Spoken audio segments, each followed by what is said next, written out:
Hello, hello, and welcome to Handelabra Dev Stream. How are things going out there on the internet? Uh, I see we have a few people in the chat. I'm just gonna make sure I can see that well here. Chat only. Let me know if you have any trouble hearing me or anything like that, or if I'm coming in good. Say so as well, then I'll know it's good.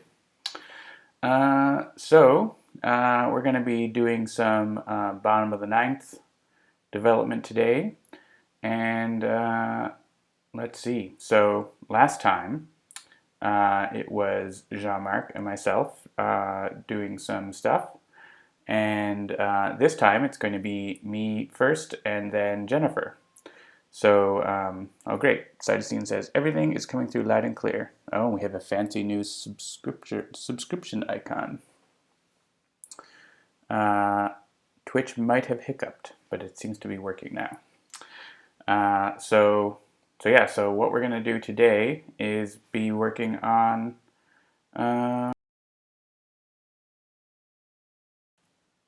whoops, all right, don't press F3. New goal. Okay, so last time we were working on doing some player cards, I think, and also working on viewing some cards in the UI. I wanted to just show you a little bit of how far that's come since last time it looked really together, and Jennifer's been working on making it look cooler. So you can see here in the old card tester screen that looks about the same, but now when we actually bring up the card, it looks pretty cool. So the front of the card looks, where's Whitney Worldwise? Every time I look for a card, it's the last one. Yep. That looks pretty close to the real card. I'm pretty happy about that. And then if we look at the back, still some more work to do on the back, but you know, the overall layout is getting pretty close. And there's still some things we need to do. You can see the ability box is actually getting populated there, but that's not quite finished yet. But it's definitely getting to a place where it's much nicer. So good work on that from Jennifer. And yeah, so we can have some cards in the game now. So what I'm going to look at doing right away is, well, for the first part of the stream, sort of the goal we're going to try to do today is I'm going to build out some more of one of the non-gameplay screens, and Jennifer's going to go and make it look cool. So what we're going to be working on is the new game screen. So I'll show you where the new game screen is right now. If we go and pull it up. Sorry, I didn't organize things as much as I should have in advance, but that's right. So right now the new game, all it has is basically a very simple interface where you just click to toggle between players, submit your pitchers, submit your batters. It doesn't look very good. It doesn't actually let you see what the cards are. That's not very cool. It also doesn't let you do things like choose whether you're going to play against the computer or pass and play or any gameplay options that you might want to do. And we did do some mock-ups of what the screen is going to look like, and that's what we're going to try to get further towards today. So Jennifer made a bunch of mock-ups, and this is the one we decided to go with. Easier to see if I open a new tab. So we decided to go with the idea of a lineup card. If you look up baseball lineup card, so this goes towards one of the things we talked about is trying to full on go towards the feel of what we're looking for the design. And so the sort of core design goal we're always trying to look at for bottom of the ninth is, you're at a baseball game, whether maybe you're the manager, you're attending, you're in that space, right? You're at the stadium, and it's sometime, in the mid 20th century. So it's anywhere from the 1920s to the 1960s or so. And so it's a little old-timey, and there's a lot of paper and wood and that sort of thing. And so one of the things that, if we go to a ball game, especially if you're like an old school baseball fan, you'll know about lineup cards and about score sheets and things like that. And those are things we want to integrate into the look and feel of the game and make it feel really good, like a baseball game. So when you have a baseball team, you actually have to submit your lineup card to the umpire or the game officials. And so we looked at, when you're setting up the game, that's a really cool way to do it. So you can see some pictures of some vintage lineup cards where you say, this is my first batter, second batter, third batter, pitchers, and so on. And there's all sorts of cool examples of things there. And so Jennifer worked on building a mock-up for that lineup card. And so that's sort of the UI that you're putting together here. And she has some different options for the graphics here, but I think we're going to be going more with the line art that's on the back of the card. Cool. So you can see how the UI I've made so far sort of has that idea to it, but it isn't quite polished yet. And you also can't see the cards yet. So the first thing I wanted to do was, let's go back to Safari here. The first thing I wanted to do is close this and just have a first step where we have some options for what your new game is going to be. So whether it's pass and play, not pass and pay, and whether you're going to play basically pass and play against the AI, what level is the AI going to be, and things like that. So it's probably not going to be very complicated right now or have a lot of options, but it needs to have something. So in Unity, in this screen, we've got basically your typical Unity UI stuff, and there's sort of a panel that's outside of everything, and then there's a panel for choosing the pitchers and a panel for choosing the batters, and we just show and hide them at the right spot. So let's make a new panel for creating, for setting the options, I guess. So let's call this, make a panel, and we'll call it like basic options panel maybe, or basic setup panel, sure. And what are we going to need? Let's make that sort of a similar size to the other ones, where we'll sort of always have a button at the bottom where you can use to go next, basically. And so, so what we're going to want on here is some way to choose between game mode. And you kind of want to be able to choose, like, for for the away team, is it a human or an AI? For the home team, is it a UI or a human? So let's do that right now. So we'll just make it simple right now. So let's grab some text that's already around and just copy it in here. And these fonts are all still, like, they haven't been set up right. And Jennifer's going to be doing that in the second half. So we'll say the away team.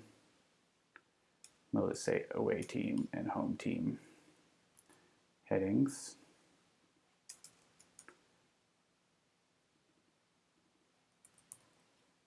Whoop.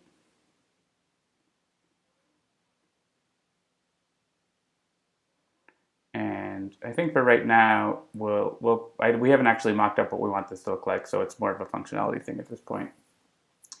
Just a button that you can tap to choose whether it's a human or an AI, I think. We'll probably do. So let's create a button.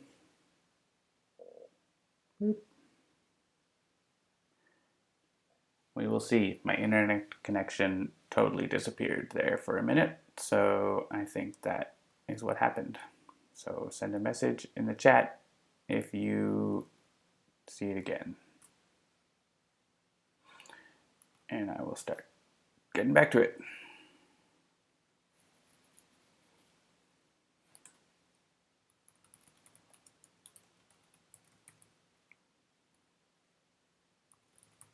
What does that call that?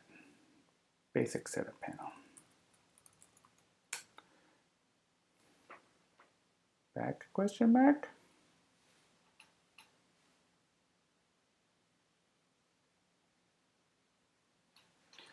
Let's see. It seems to be up now.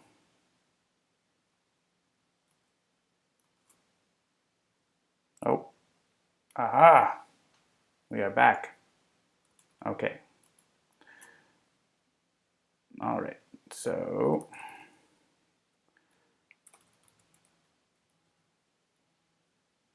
I'm getting a phone call. I'm gonna have to answer that later. Sorry. Away team, player type, button label. So this is kind of a awkward name, but basically this is the label for the button that's going to control the away team player type. And we're going to need the same thing for, and actually here it might make sense to have a class for this because these two buttons are going to basically work the same way. And so let's make a class for that. If you find yourself doing something twice, maybe you should think about that. So we're going to create a script which is a player type button. And probably these are going to be prefabs, but because they're the same button. But we have to put in our, now we're back. All right.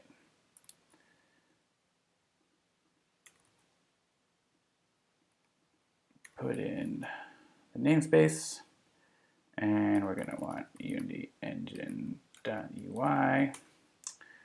Right, so instead of that, we're going to want to put in here, this can know about its own label.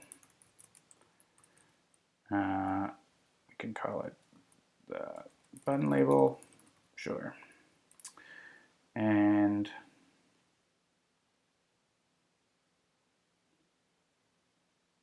and then we can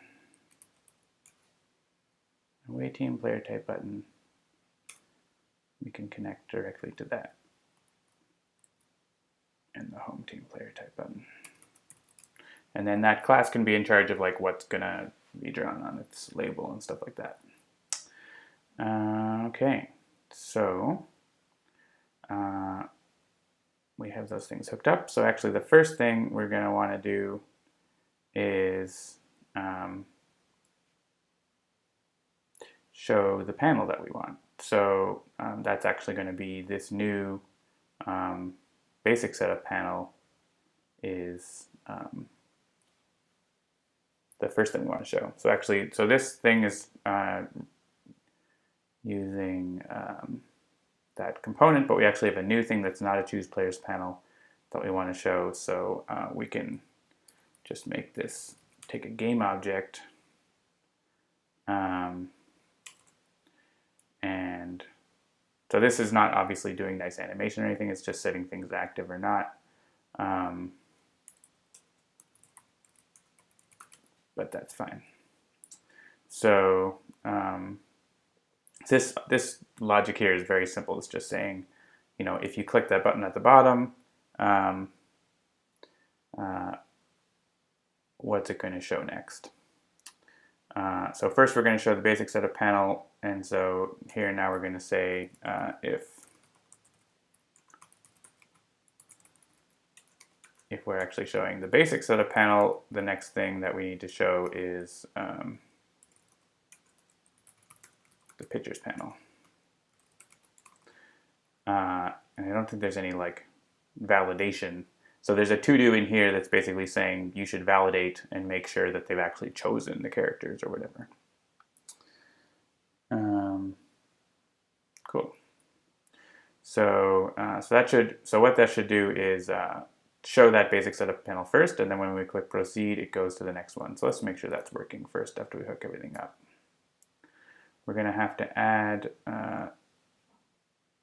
that component. Oh, I have an error. Oh, right. That takes the game object now.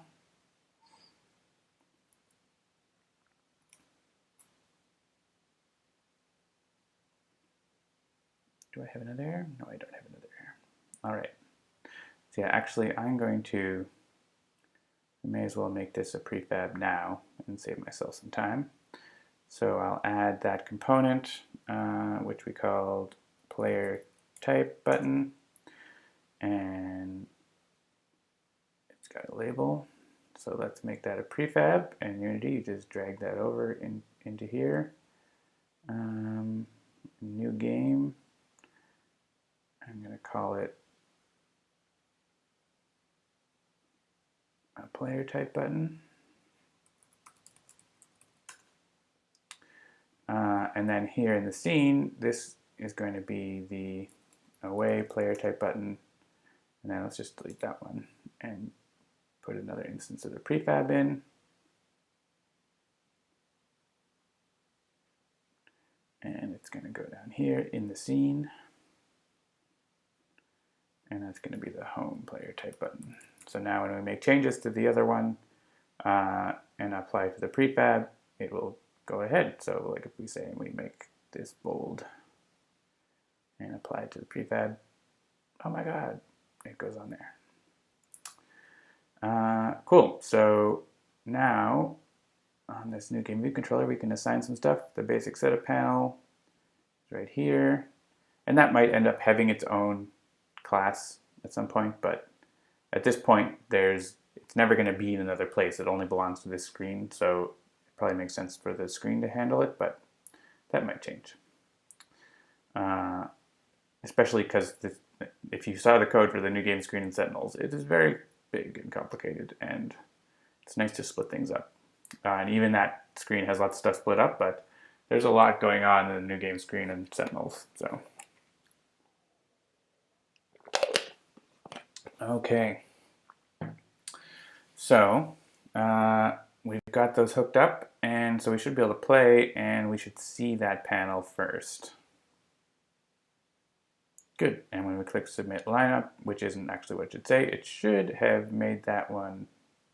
Oh, right, because that this part, yeah, and here what I'm going to do is, like here, it's not turning the other one off. It was only specifically turning the other two off. What I'm going to do is add another, instead of having to like continue to add a line for each one, I'm going to just add an array here that we can put all the panels on and loop over it. We'll just call it panels. And then we can just go for each, can't use that word.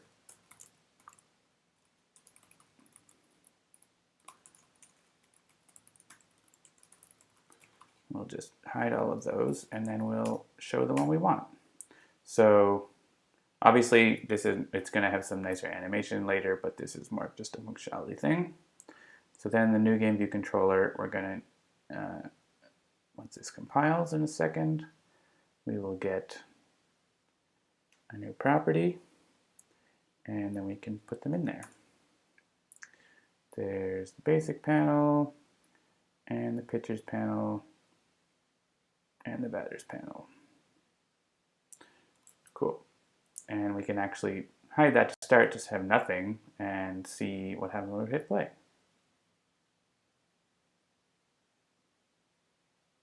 Cool. We can get our basic setup, and then we get the away team pitching lineup, and then the home team batting lineup. Cool. All right. And then when you hit submit lineup, it goes to the game, but you need to do that from the main menu, the way it's set up right now. Cool. So that's looking good. So now we need these buttons to do something. What a concept. So we can have them, we can do this a couple ways. We could have these have a method on themselves that decides what to do, and then they call an event on the other screen, and I think that's probably the way to go. So what we're going to do is make an event handler. Clicked. And what this is going to do is toggle between the different kind of player types. And I think we want model. That's where that enum is. And we're going to want to keep track of what the current setup is. And we don't necessarily have to store that on here. We have a new game data container. We use this idea in Sentinels as well. This is sort of similar to the model view, the view model thing in .NET, where we don't use that a lot, but we use it for setting up a game because we basically create an object that you can use to create a game with. So this screen can sort of populate this object and then pass it off to the game view, which can then create the game. And so this actually has fields in it already for the player type. And so we can, so what we can do is have it look at that and then change that and then update its label.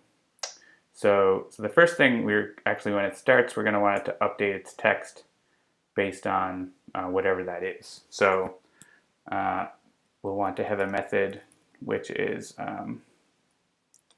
like update label, which is, you could call this every frame, but I generally prefer to call it only when needed. So nope. So if we actually have a new game data container, we can update the label. And we can, for now, just set it to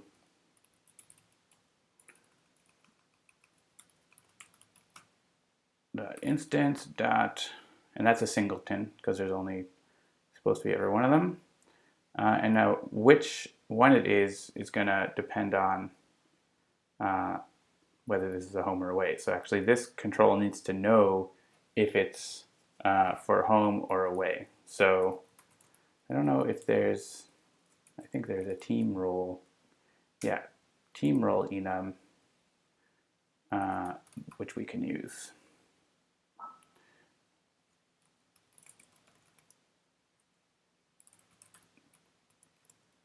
There's only two. There's batting and pitching.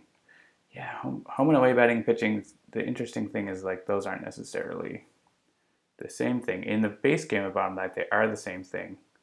But in the long form, if you were, at some point we're going to add support for playing multiple innings, then the home team and the away team are going to trade roles. So I'm going to just make this a Boolean for now, which is home team. And so, and I'm going to make a quick little helper method here because we're going to need this in a few places. And actually I can make it a property. Private player type. We'll just call it player type as well.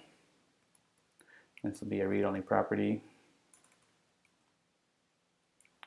And basically, if is home team, else that. So if it's the home team, we're going to use the new game data container instance home player type. And otherwise it's going to be the away player type. And we pass these types into the new game, and then the new game knows to like create an AI or whatever, or that an AI is playing.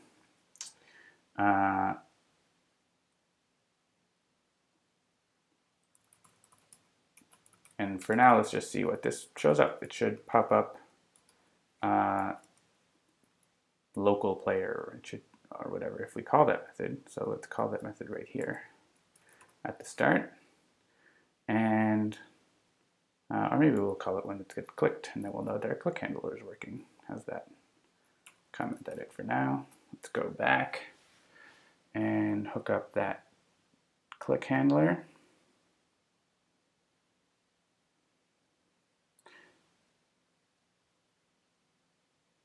So here we want to add an onClick to itself. On that class, clicked, and let's apply that to the prefab. And then the home player should also have gotten that handler, but for this one, when we don't apply it with prefab, we just want to save in the scene. This one is the home team. And let's see. So it won't be doing anything right now, but when I click on it, it should update the label text. Yep. Cool. All right. So when the label is clicked, we want to toggle through the different options. So if we go and see what the different values for this player type is, there's a few options: local, remote, simple AI, different kinds of AI. And we haven't 100% decided what kinds of AI are going to be available in terms of easy, medium, or hard, or whatever. But we can just have it sort of toggle through those options right now, and or maybe through a couple options. So here we can say the type right now is the player type, and we want to go to the next one. So and this is probably going to be, since that enum might not be in the order we want in the view or something like that, we want to do a little more smartness. So if it's local, we're going to set it to, say, the simple AI, and if it's a simple AI, we're just going to set it back to local. So we're just going to have a toggle back between local and simple AI. And if it happens to be something else, which it should never be, but you never know, we'll just put it back to local. Cool. So we're going to actually switch the type. So this is just a local variable. And then we are going to update the new game data container, right? And so again, here we need to say, if we're the home team, we have to set that property. If the away team, we have to set that property. That's kind of annoying. Well, we'll might do some tweaking of how that works, but one of the things in this game is there's a lot of sort of one of two options. It's not like when you're programming, most of the time you want to handle, this is sort of a general concept, you either want to handle having none of something or one of something or any number of things. So like you shouldn't generally want to have like, X number 1, X number 2, X number 3, X number 4, because, when you have to make X number 5, you have to change a whole bunch of code. You should have a list or something that lets you have an arbitrary number of X. But in a board game like this, there's never going to be a third team in baseball, for example. And so it's never something we have to worry about. Yeah, so some things never change. So we want the instance, the home player type to become type, and the away player type to become type in that case. So, and then we update the label. So now this should work.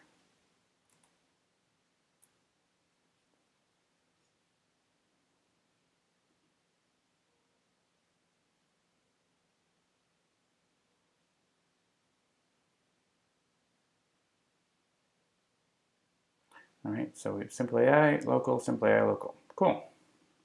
So it's not showing a pretty string, but that's fine. Let's just go back here and make it update the label when we start up, because that's something we'll want to do. And let's see if it works. I think everything is hooked up enough that it should work. So go to the main menu, which is still very much in progress.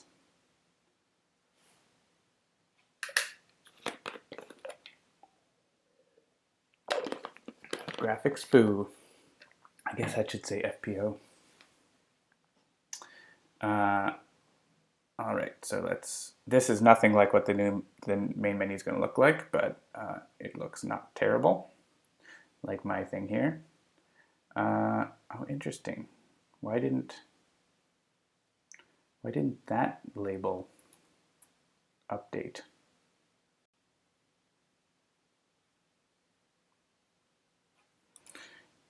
I wonder if it's a timing thing. So let's say, so normally when we started with this screen, it was always local versus local. So let's make the away team local, so the pitcher, and the home team simple. And we'll just pick some characters. So actually, the one thing it needs to do is ask the AI to pick its lineup, because you're not going to pick the lineup for your opponent. But we should see that I'm choosing the pitch because I'm locally playing away, and the home team picked itself because it was the AI. And so I'm going to roll my pitch. Oh, strike one. Reroll. Strike one. I might have the die rolls fixed. I super do. Okay, that's why. So yeah, so the AI is playing and doing things, and it's going to beat me. So there you go. So those settings are working. There's that issue where it's not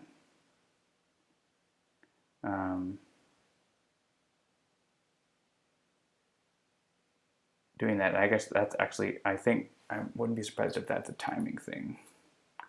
And actually,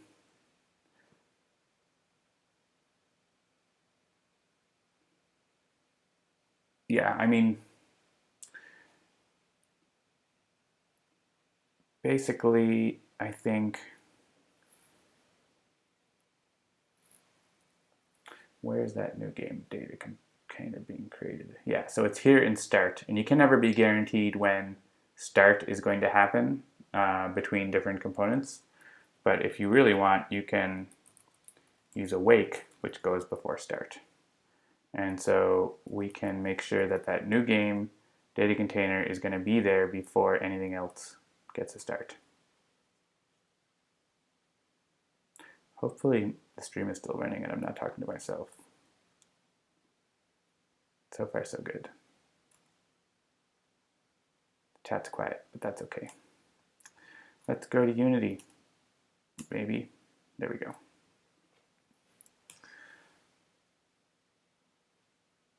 All right, so we should have them both show up as local now.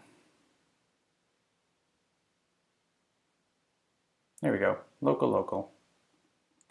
And just to make it nice here, let's go and have a nicer string there than the actual, name of the enumeration. And maybe we can, let's also upgrade so you can toggle between different AIs. So we'll add some more cases here to say if it's local, we go to simple AI. If it's simple AI, we go to Manager's Challenge AI. If it's Manager's Challenge AI, we go to Upper Deck AI. And if it's Upper Deck AI, we go back to local. And so instead of doing that, we're going to do another switch here. Actually, what we can do here instead of that is we can set up a constant for those strings, which is something that's nice to do, is have like a dictionary of things or whatever. So I'm just going to copy and paste this one to get started.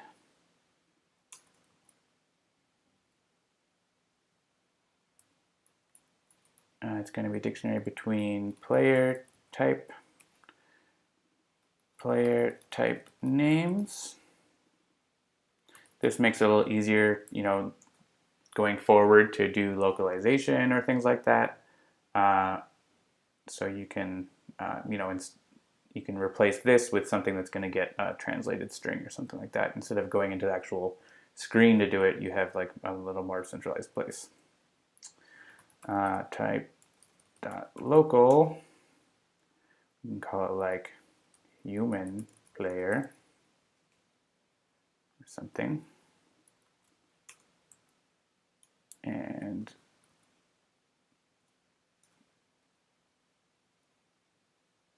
I guess we'll cover remote here as well. Maybe we'll call it local player and online player. We're not doing that right now, but we'll cover it anyways. We'll call this easy computer. These are all still medium computer.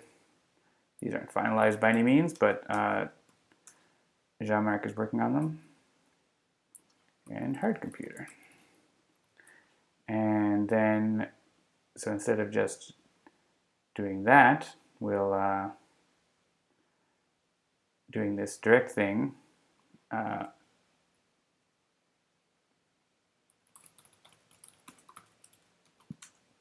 We'll use that. So, and it's good to check to see, because maybe, you know, we add a new one and it doesn't handle it. You don't want to crash. So if the game constants player type names has it, we'll use it. Otherwise, we can show something that will be obviously something to fix.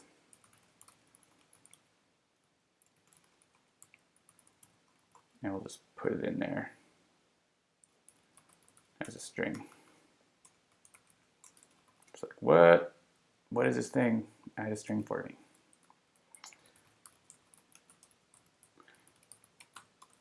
And otherwise, we'll just get it.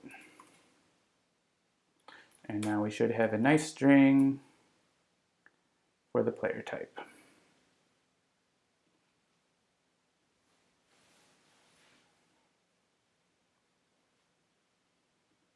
Right, local. Yeah, looks like that's pretty good. The button's a little small for it now, so we can fix that.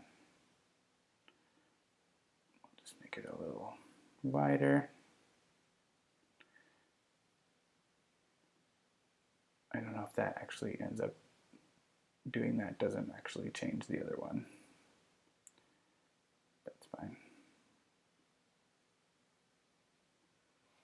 Cool.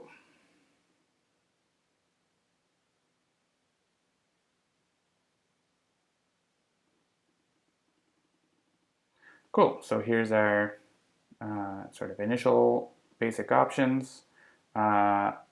We actually don't have support in there for the base path variant, so I can't really hook up any code that would do anything, so I'm not going to put that in there yet.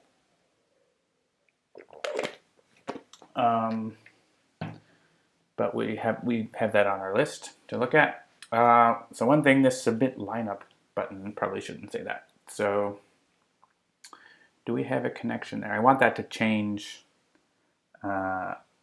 based on, yeah, we have a proceed button label, so we can actually change the text of that. So back in the New View controller, you know, if we're in the basic at the start, we want that label to say something differently. So we can set the text of it. Oh, basics, that's not what it is. The proceed button label. Text equals choose lineups, maybe. And you know, and then we're moving forward, we can say submit lineup. And these probably should be a constant or something too. And also here probably I want to have a to-do, don't allow two computers against themselves. Unless you want to just watch the computer play, maybe you do. We'll think about that. It's not super exciting, but something you can do. So here we should be able to see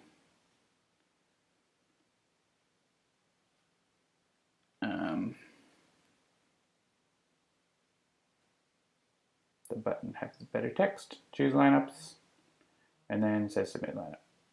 Cool. All right, so I think I'm going to save that because that's a good amount of work for a commit. And we're going to say what we did here. Add basic setup panel to new game screen to choose player types. Cool. And it's, 45 minutes for that, not too bad. So, and let's go to Trello and say that we did it. I'm doing it too. Cool. So there's probably going to be a little more nuance there in terms of like AI difficulty and stuff like that, but it's functional right now, and that's what we're looking at for the moment. So let's look at one thing I wanted to do in that other part of the new game screen was selecting players. So right now, as I showed, when you're choosing a player, come on. It just toggles between, and you just see their name, but you really want to see like, their picture and their abilities and that sort of thing, so you can decide what to do. We also want to have enough stuff on there so we can accomplish this visual style. So, we need to have not just the name, but also the number and the position and the picture and so on. So let's go back and add some of those things. So I think first we'll maybe flesh out those cells so that they can actually have more. So we actually have a prefab for those cells that is, I think, connected here. Yeah, the picture player item. And I don't know if actually that's been done in the mockup. I think the pictures and the players are probably going to be pretty similar. And so I don't think there's actually one in there. So yeah, so it's set up basically as just different locations that those cells can go into. And so let's bring in one of these so we can work on it.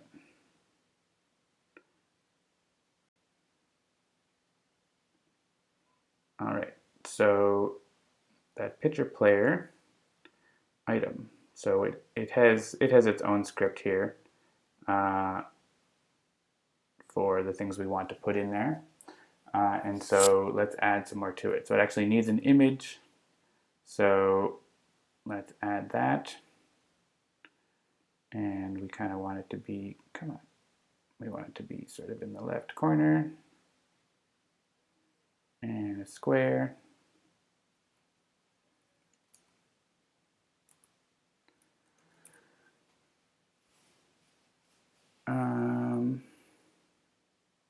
Cool, it doesn't need to have any content in it right now, but we can hook it up. Whoop. And we also wanted to have, I think, like a label for position. Yeah.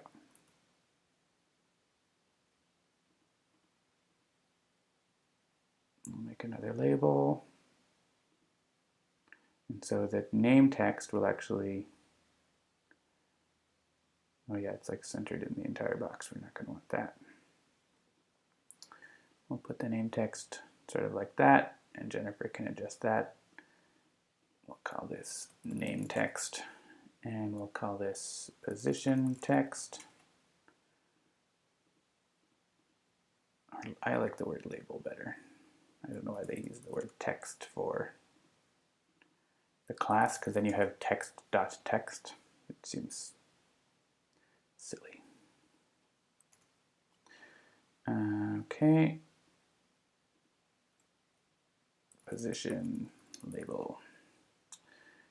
Okay, so we have the picture name, and I think that was probably, yeah, not quite centered, just to make it look a little closer to what we were thinking. We'll align it to the left. Okay, so we've got those two elements. There's a number element, and that's more going to be fixed on the screen as opposed to part of the cell. So that's fine. You might notice this is almost like a card view, but like a really stripped down version of it. I'm curious, is Anvil McIver not capitalized on his card? That'd be interesting. Oh yeah, that's a lowercase c. That is, that's something I didn't catch last time. All the names are uppercased except for the Mick. Gotta love special cases, right? Well, we'll deal with that. Maybe we'll have to just manually have a title, a field where they are all uppercased except for that. In any case, so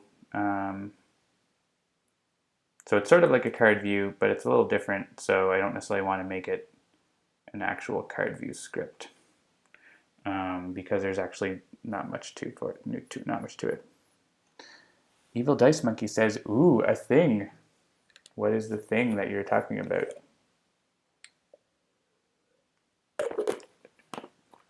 All right, let's hook up Micmac. Let's go to this script and add some fields to connect up. We're not going to need that. We're not going to need that. Probably not that. We have another label for the position. And we have the image. Okay, so we actually also want to add the position to it.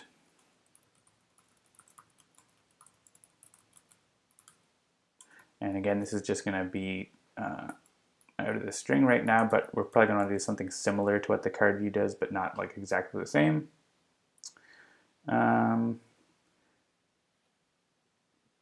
Excuse me. And the image. Well, let's see if the position labels are getting populated here properly. Well, I need to connect it up, I guess.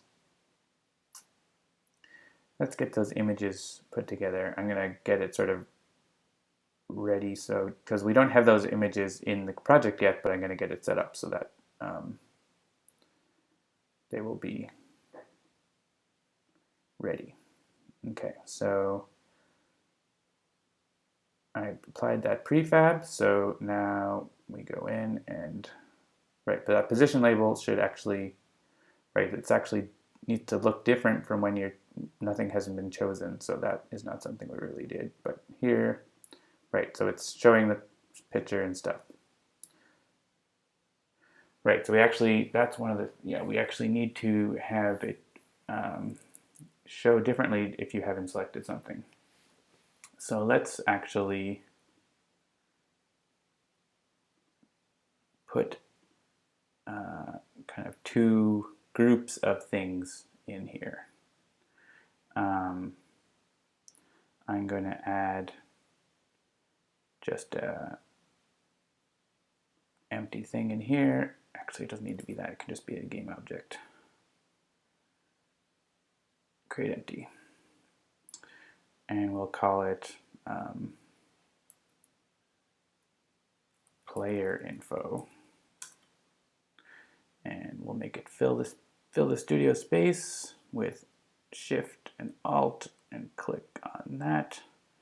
And then these labels actually want to go into there. Yes, yes. And then I'm going to make, so if we hide that, right, so then we can have a new label, or it could be anything. So I'm actually going to make it as a game object, which is selection hint. And we'll do the same thing where we'll fill the box.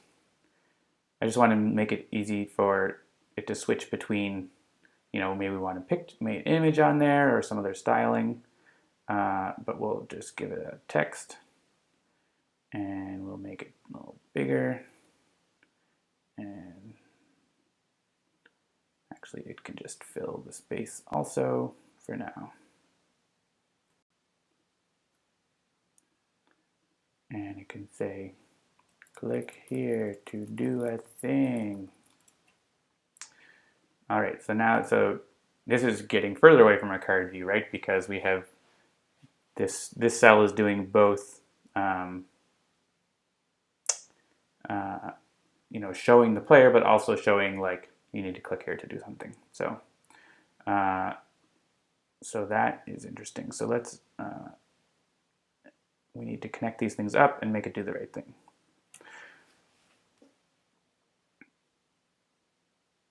All right. So now we basically want to have sort of two top level things, which is the player info and selection hint. And at the very start, we're going to, actually I don't need to call it game object because it is a game object, and make the player hint. This is in case, you know, we leave the prefab in a bad state by accident. We can make sure it always shows the right thing to begin with. And so if we configure with a thing, and if they're right, so if there is an identifier, we want to show the player info, and if there isn't, we want this.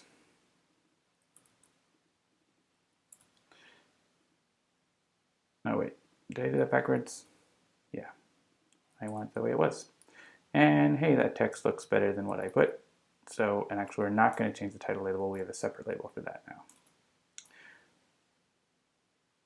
So now instead of sort of reusing that title label, which is kind of janky, we're going to have a separate thing. All right, let's see how this looks. Tap here to choose a player. That looks a little better than click here to do a thing. And we're going to hook up those containers. And I feel better about this already. Let's apply that and have a look-see.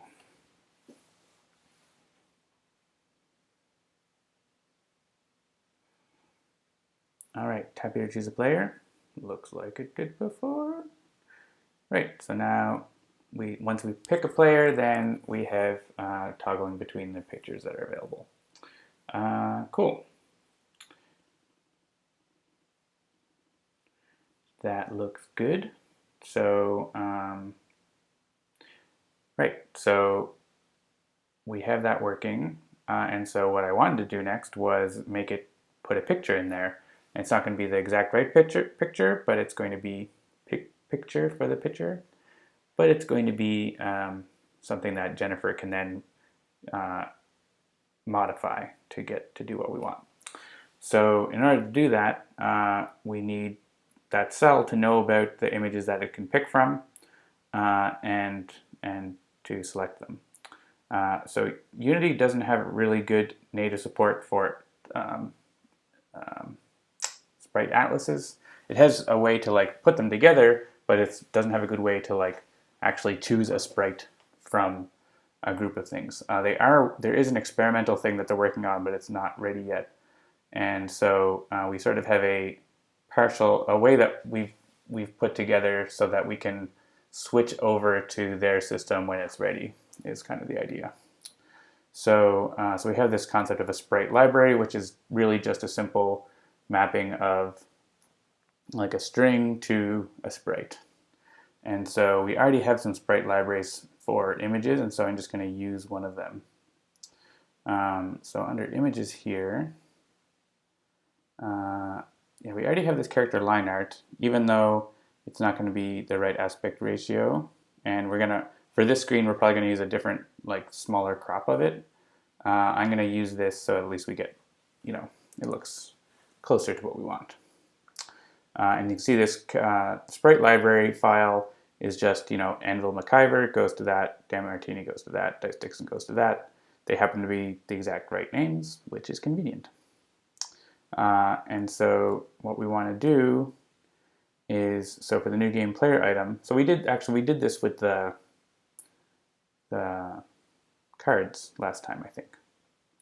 So we want to create a sprite library, or a connection to a sprite library, and we'll call it headshot sprite library. And then, so when we're configuring it, if we have the right sprite in there, we can use it. So if the headshot sprite library sprites contains the identifier, we can use it. The player image sprite is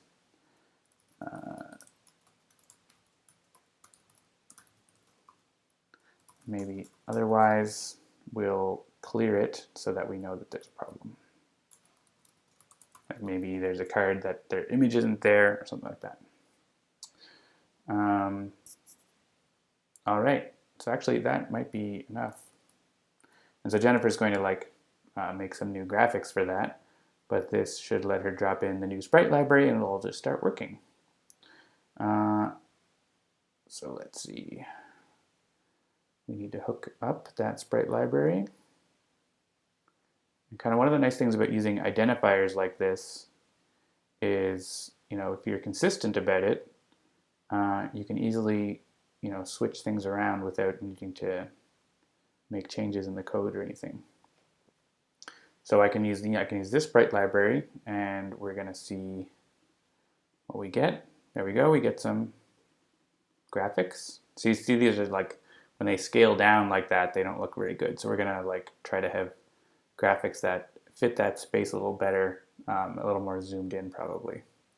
But it could say, well, and this is what Jennifer's going to do. She's going to pick a different sprite library. Maybe we're like, well, let's try the color ones and see if that works better than the line art.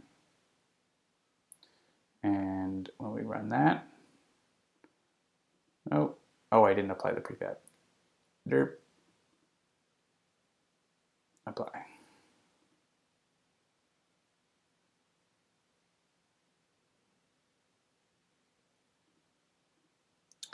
So now we get different graphics. That these little squares are actually used during the game at the bottom. So, but I think those other ones are going to be, these are closer to what we're looking for, and they're more obviously wrong right now. So that's kind of a good thing. So let's put them in again and apply that and save project and save the scene.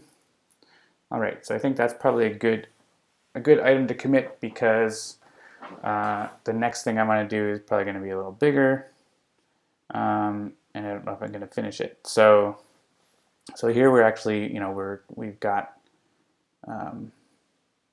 that there. Actually, I guess we want to add more, and then we have the batters here too. We want to show potentially more information in the position. And so we can at least, instead of using toString, we can look up the position names thing in game constants. And maybe we'll probably, show more information in position label for pictures. I don't know what else was in Jennifer's. Oh yeah, the handedness of the player.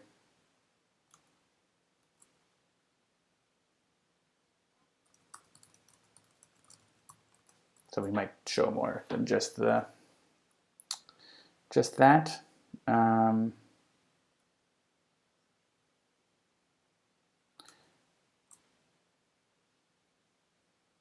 Let's see how that goes. Just want to make sure we show an English text instead of a program thing. Yep, okay.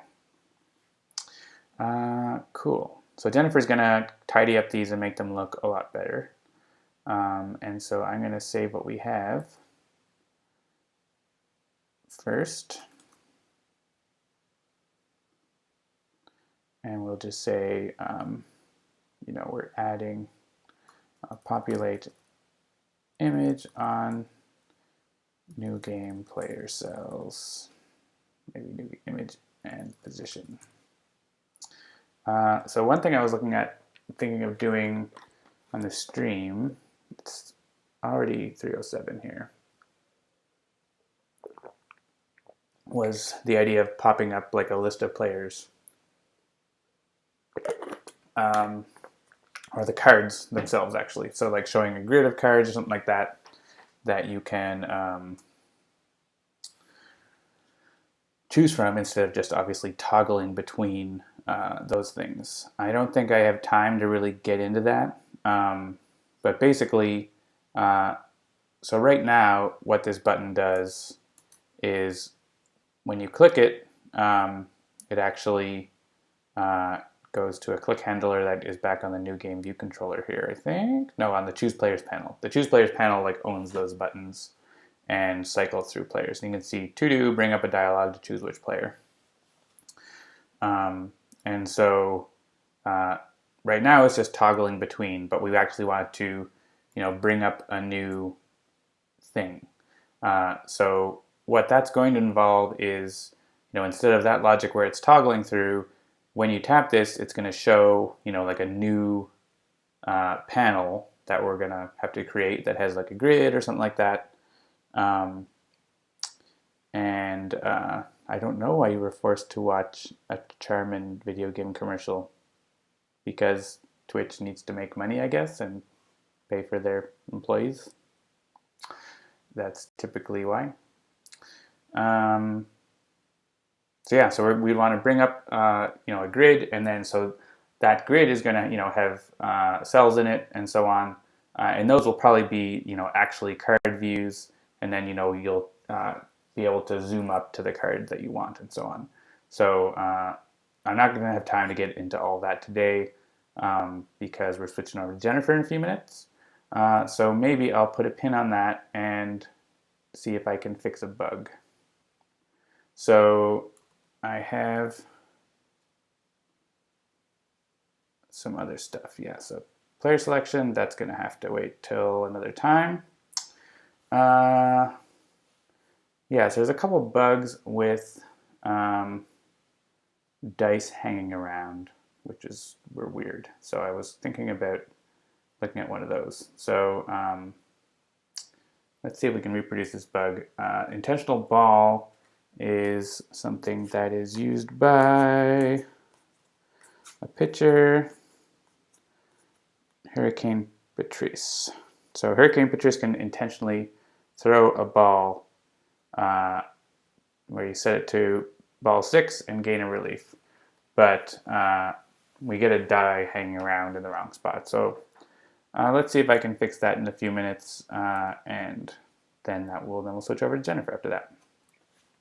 This will show you a bit more of the game view. I know we've been working on this other screen most of the time. It's probably less visually exciting, but I never promised excitement on this stream, just so you know. I don't know about the toilet paper video game. I'm sure it's got some good transitions, like wipes. Sorry, that was bad. All right, let's go to the game view. And there's my stuff. Morph asks, what language are you using to program? We use C# within the context of Unity game engine.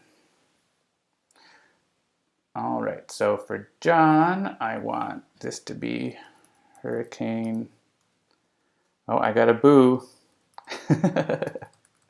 Hurricane Patrice. All right, so the bug was that right after you use intentional ball, it was doing a weird thing. So that's been there for a little while and I haven't fixed it, so I want to have a look at it. At least you'll see a bug. So I'm going to pick whatever and I'm going to use that ability. Right, so I have, there's sort of three positions that we have in where the dice are. Right here is where I call them the active dice. They're ready to be clicked. When you tap them, then it will roll. Pooh. So after they roll, so I'll actually show what normally happens. So when you roll the dice, they roll, and then it moves them to where I call the presented view. And the presented view, they're up a little closer in the middle, and we put buttons around them for the abilities and stuff. I rolled a ball 1. That's pretty good. And then after the dice are locked in, they move to the reference position. And so that means, like, the reference position means they're essentially there so the other player can look and see what they are. Because once the pitcher's done rolling and modifying, the pitcher can't do anything more with them, so they're just there for the batter to look at and make decisions about. And so once again, the batter has active dice. They go to presented and then to reference. So the bug was that the pitch dice weren't going to the right place. So let's see. So let's do a pitch. And so here the dice are in active, and I'm going to use intentional ball. And right. So actually the bug is that they need to go to reference. They stick in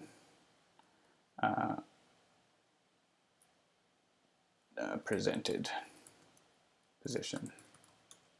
So you can see now the batter's going to roll, and these dice should have gone down there, but they didn't, mainly because sort of it interrupted the sequence, and so the code that would move them down there is not, running in this case, and so we want to make sure that happens.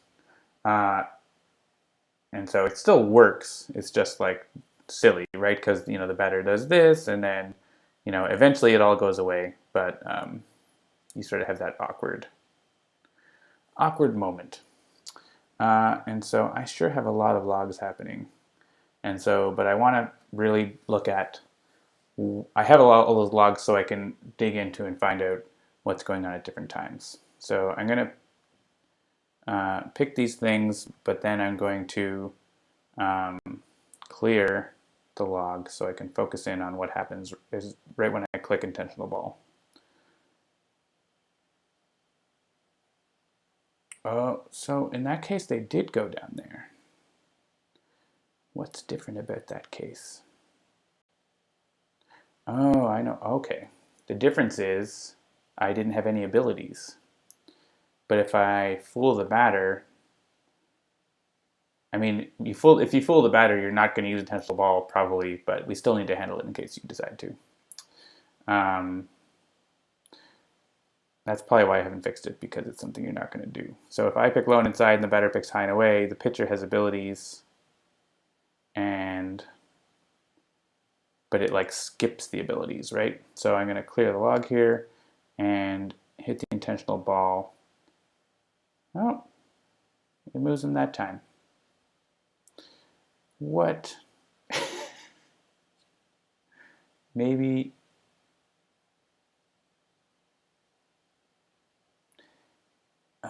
Sometimes bugs are weird. Let's try running again and see if it happens the next time and see if we can pin down what is causing it.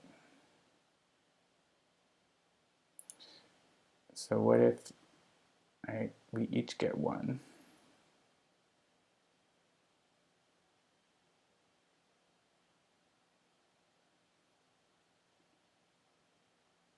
So now they moved up.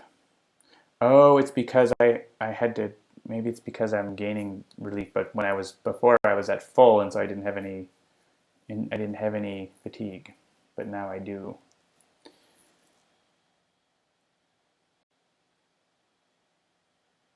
So really it's when we get into this state, we should make sure that the dice are not there. All right. And I don't know if actually I can initialize the fatigue for testing.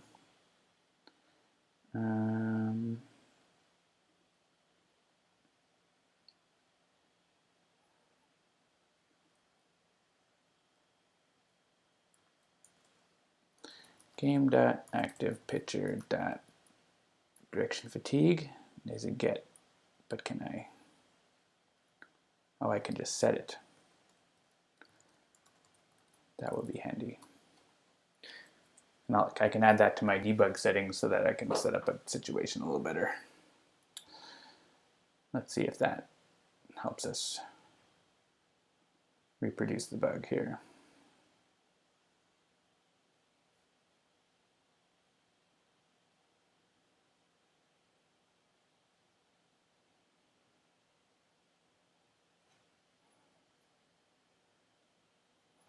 Come on. You can do it.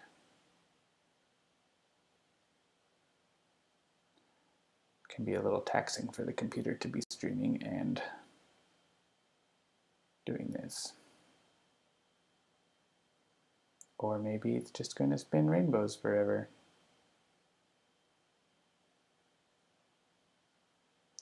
It's not a good sign. Oh. Something weird happened. Oh, is that it? That's not a coroutine.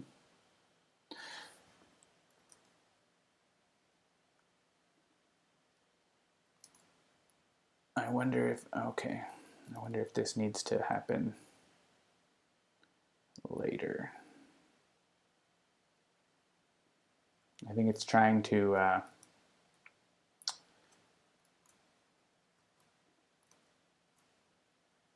call stuff back through or something, potentially causing trouble here.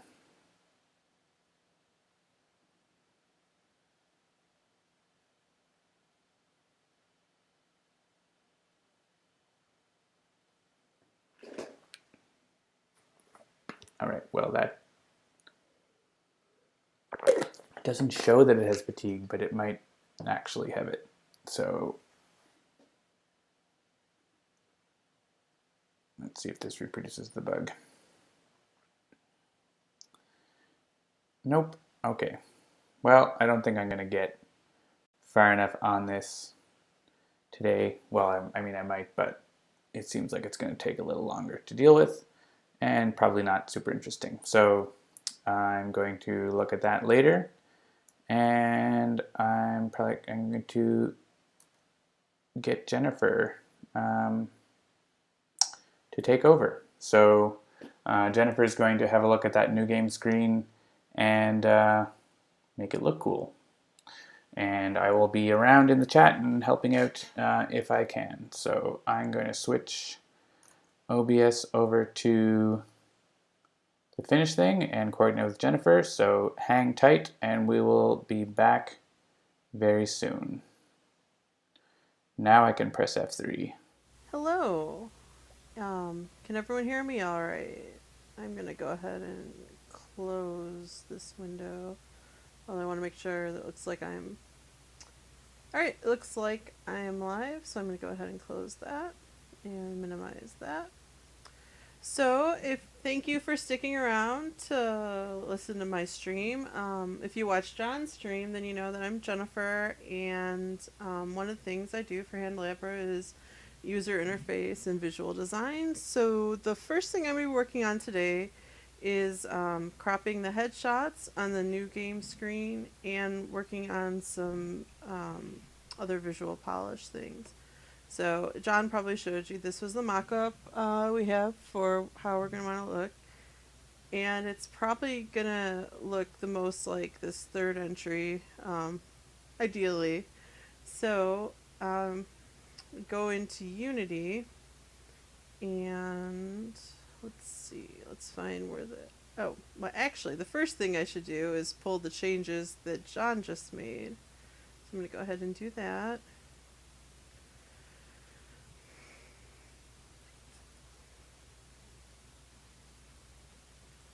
Alright. And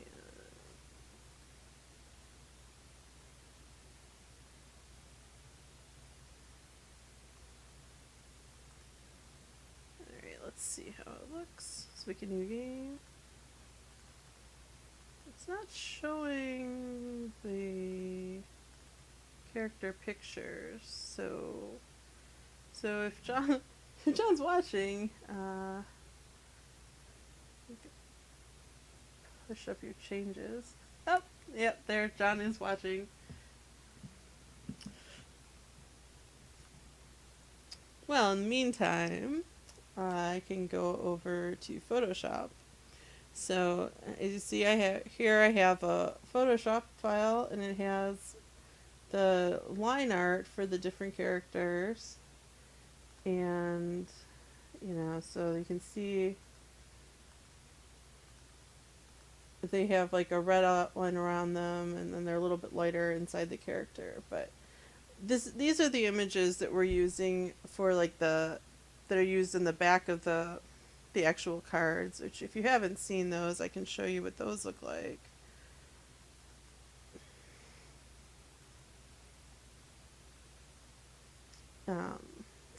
It's not completely done yet, but that's the way the character art is here. So, I'm going to go back to the other scene. And I'm going to pull John's change.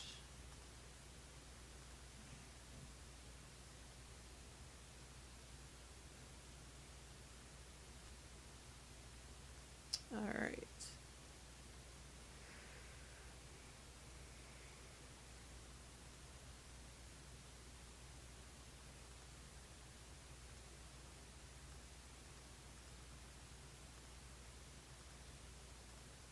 So there's the regular line art in there, but we're gonna crop it and put it into a square so it'll look a little nicer in those spots. So the first thing I'm gonna do is crop everything. Well, not crop everything, but change the canvas so it's a square. So let's see what size it is right now. It's not huge. Let's make it 512 by 512.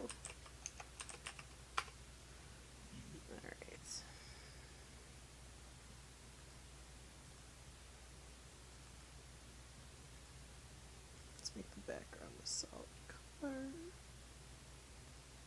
Okay.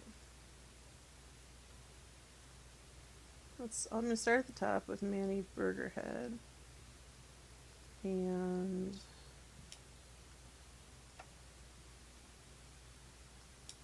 I'll zoom in on his face. I think that we can try that out.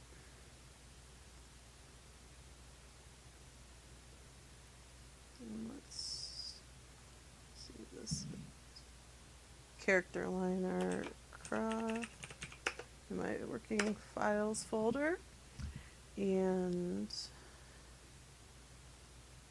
let's make it do the quick exports as a PNG file.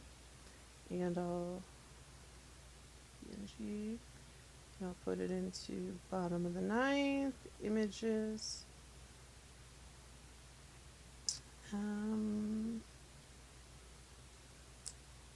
Let's see, what are we calling this? New game screen headshots. So actually right now I'll just make a new folder. New game screen headshots. And this is Manny Burgerhead. I'll save it there. I'm actually going to close HipChat so we don't get those pop-ups. Alright, so it's the first one. And, you know, we'll test all of these out in the UI to make sure they look okay. And so the next one in here is Hannah Kate.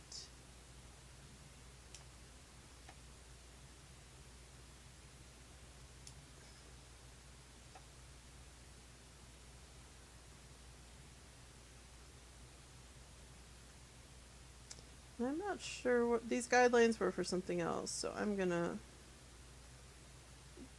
actually going to put them in the middle. So it's the canvas is 512 by 512, so we'll put them at 256. So this way I can make sure that everybody is more or less centered in the image.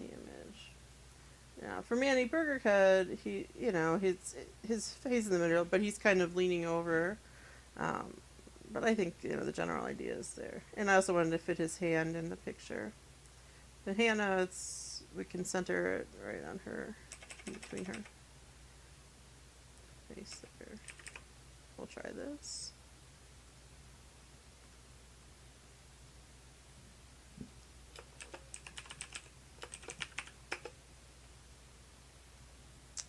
Alright.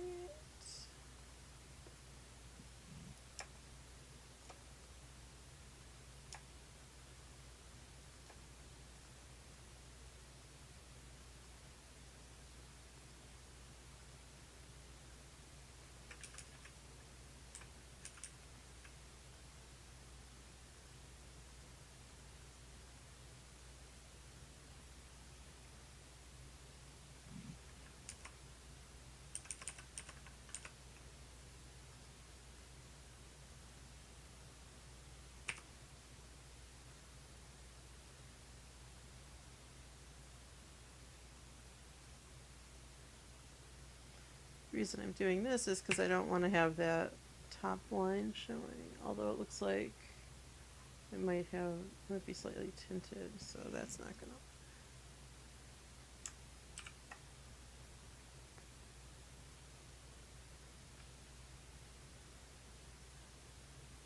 I'll just.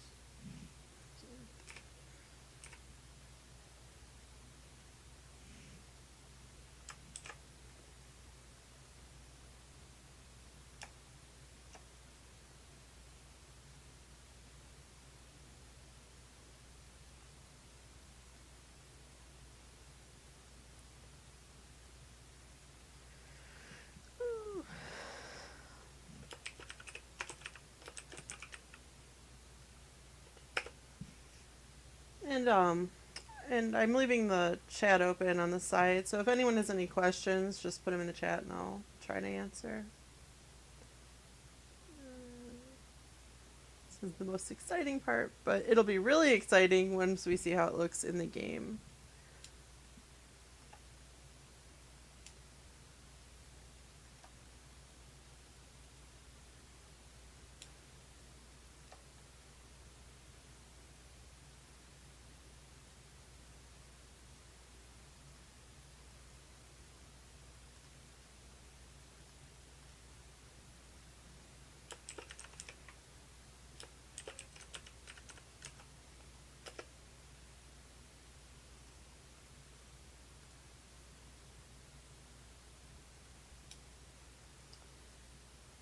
Yes, I'm There are many layers in a lot of the Photoshop files that I work in. And Leslie Liu, like Manny Burkhead, is also kind of leaning over. So, I'm not sure.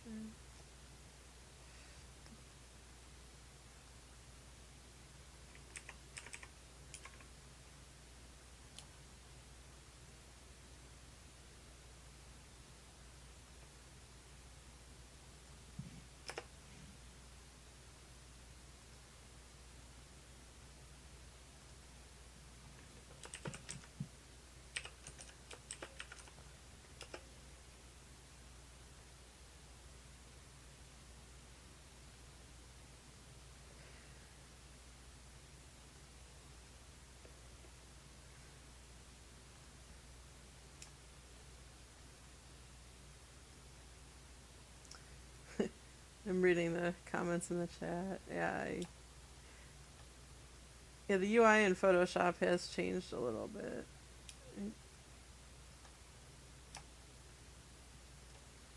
Oops.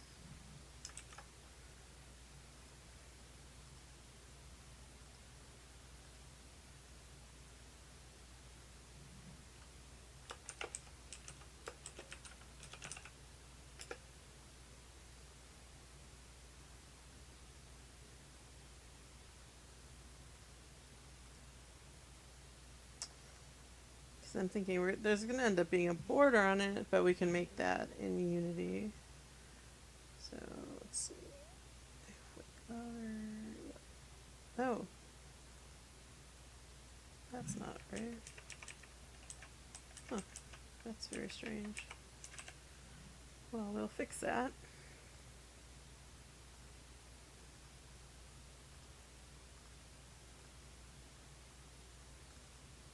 Some glitch or something happened because, you know, anyone watching sees how it looks in Photoshop, but these things happen. Um,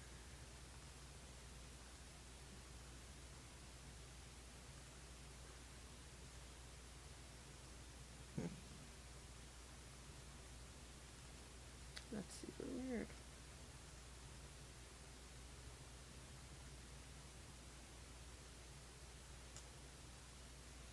Right, that is true. And I knew that, and I had updated it in other places, but I forgot. So.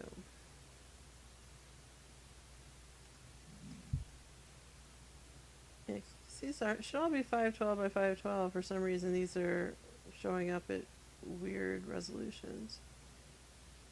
So that's King Launius and Leslie Liu and Wake Louder. So we can do this the long way. So instead of the quick export, we can do save for web, and it knows it's 512 by 512, and then we just have to find where that is in the file explorer. So it's bottom of the 9th. Assets, images.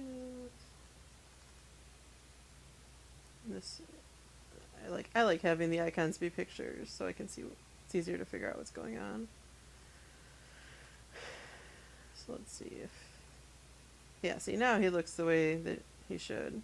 So that was some weird Photoshop glitch.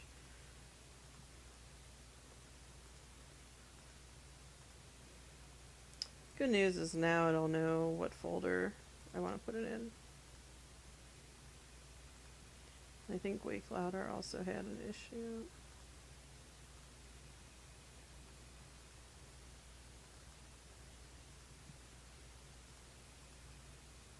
So far they're looking pretty good.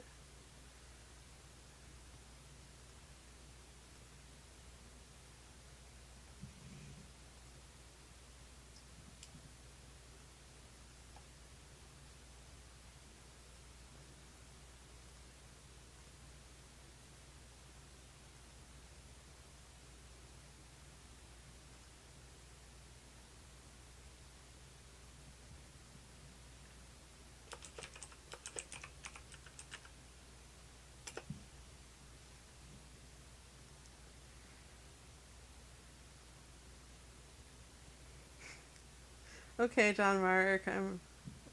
I'll pretend I'm not offended. If you're following the chat, John Mark said he's going to mute me. So yeah, Anvil's art is a little. But interestingly enough, Anvil's the one I used in the mock-up. So I'm going to take a look at the mock-up and see how I cropped him. Okay, so it looks like I just went right to his shoulders.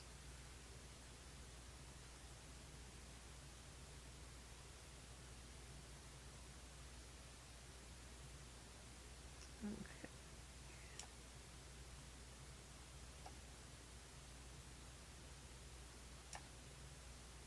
And migrant P, yeah, I can probably do that. Probably not today, but at some point that'd be really cool. Then we could have baseball cards of the team. That'd be well. Now that I've said it in the stream, we have to do it, right? So, yeah, does that look like? Looks like about how I had it.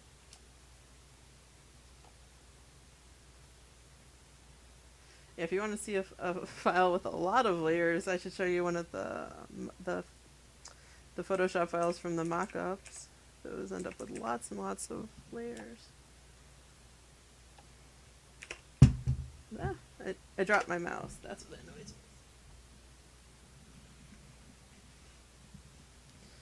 was. Alright, Anvil MacGyver.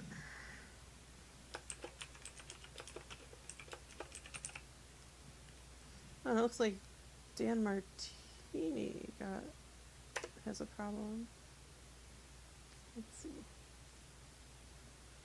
Yeah. I will resave Dan Martini.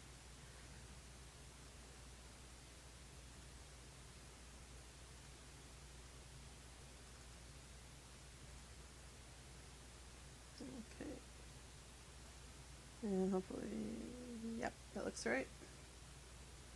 I have Molly Noma.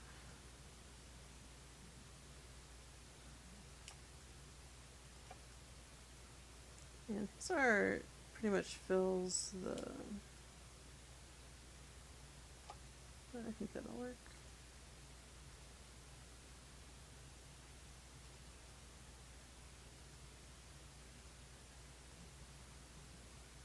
No, maybe I was going to do them the other way.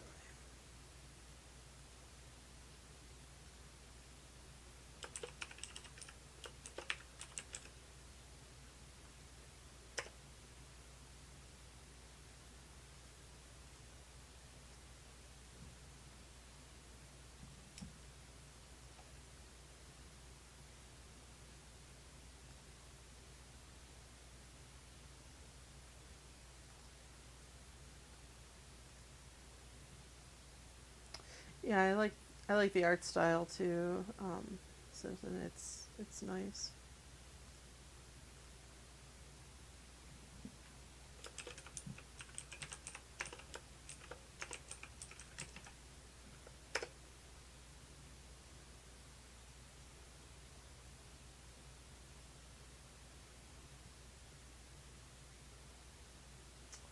That is a good question from Evil Dice Monkey asks, are there thoughts on the lobby for multiplayer games? Will these icons you're making now double as the avatars for players? Um, that's a very good question, and I don't know the answer, but I like the idea.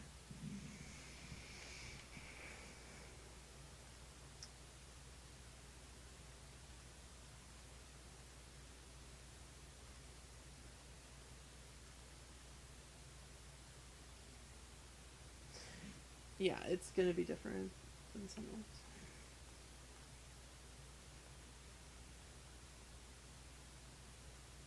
Yeah, compared to the other ones, I think Hurricane Patrice is going to need to be a little bit more zoomed in.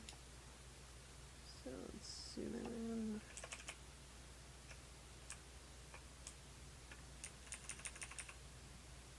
Yeah, I'll try that.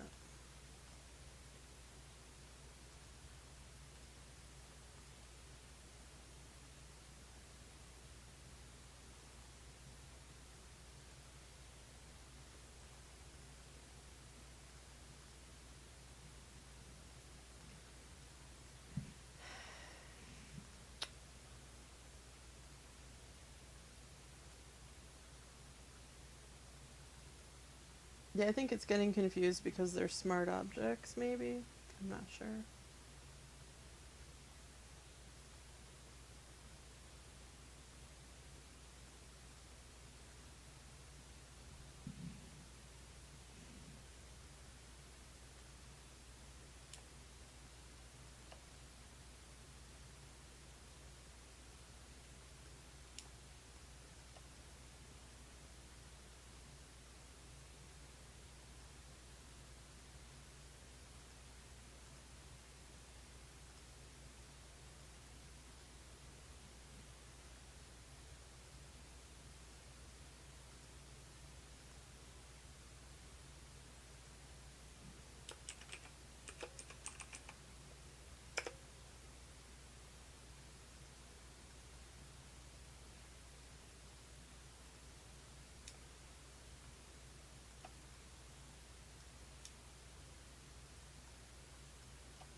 Yeah, like Carrie Rumble, her hat is actually cut off, which is so she's gonna be kind of pushed to the other side because a lot of them are pushed to the right. But I think that'll work.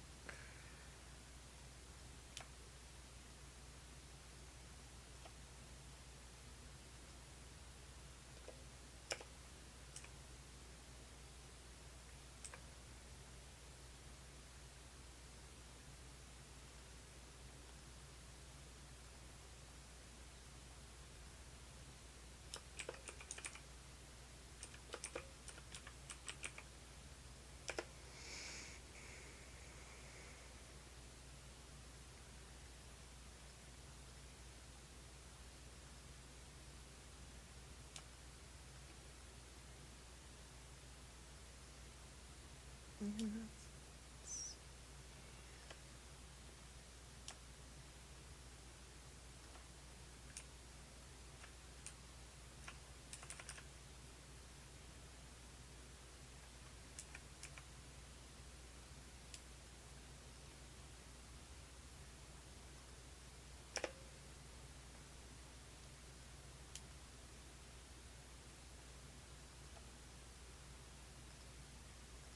So it looks like his head's gonna be a little big compared to the other ones, but that might be alright.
looks like there's only one more player. I think for right now, I'm going to leave Dice Dixon and Doc Mullins out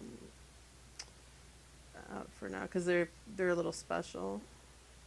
So I think they're no, I guess they are squares.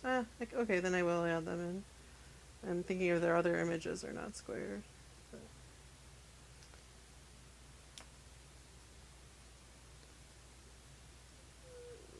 World Wars.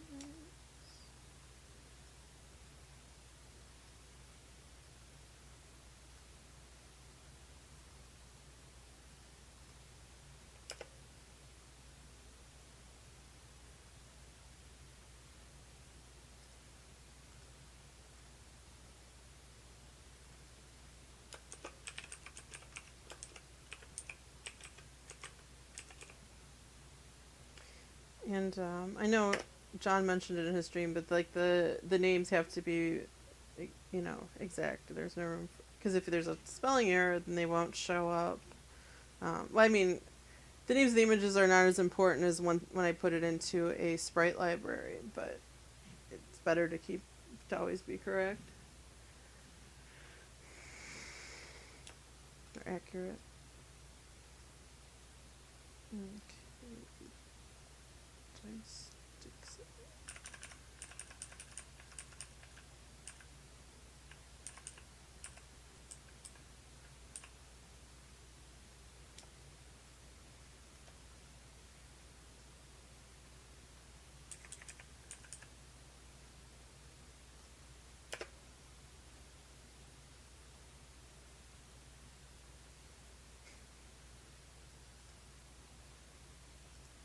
I actually think that's the Dice Hate Me logo with the angry dice.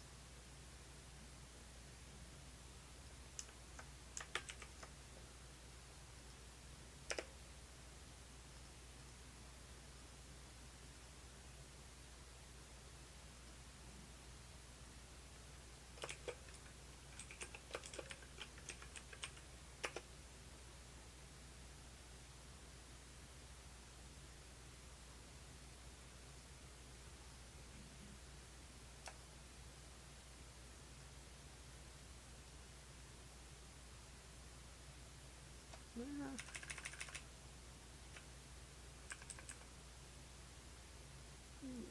She's gonna be slightly cut off because her line art is slightly cut off. If we decide we need to, we can fill it in and update it later. But for today, I think that's okay.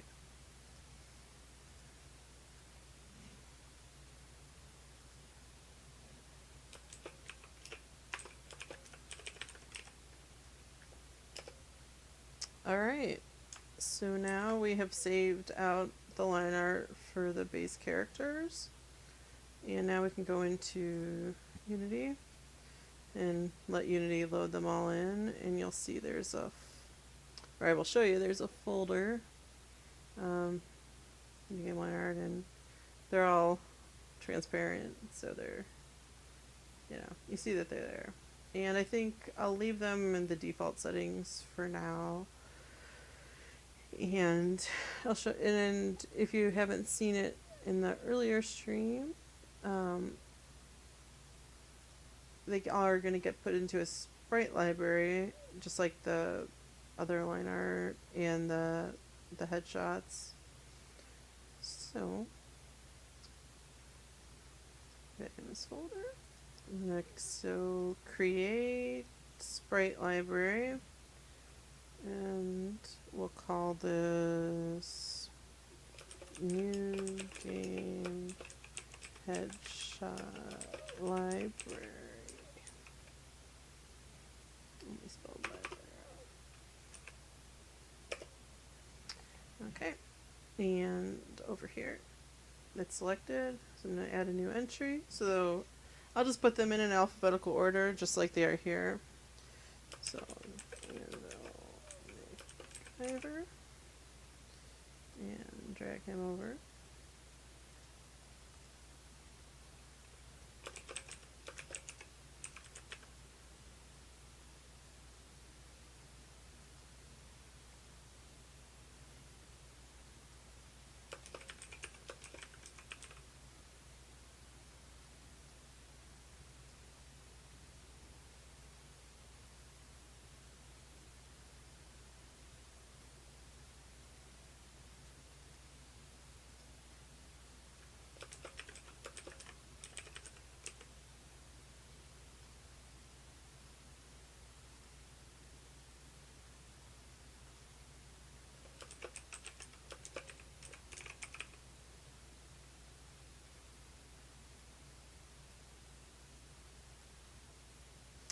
You also might notice, right, this is the placeholder main menu.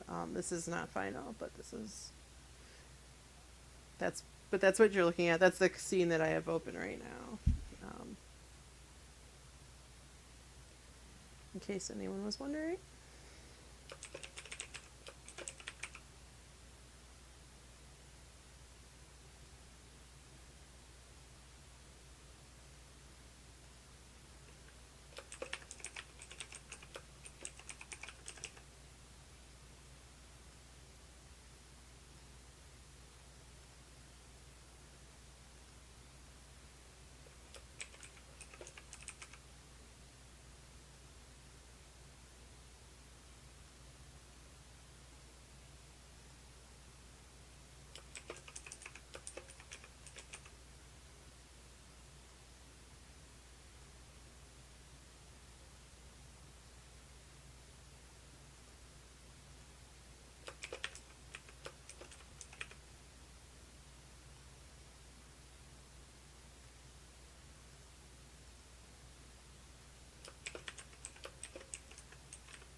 That would be helpful.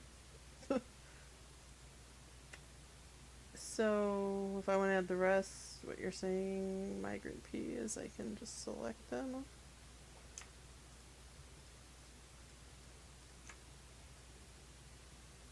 Of course, it would help if I lock this.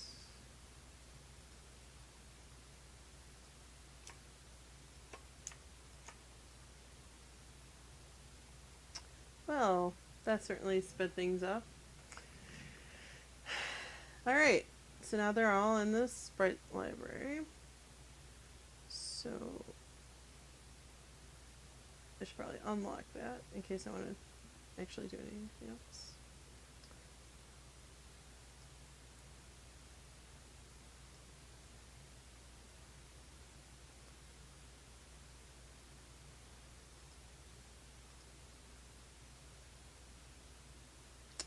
I'm trying to remember if it's in. Oh, this is main menu, so it must be new game screen. I didn't make any changes, so I don't say that. Yep. Okay.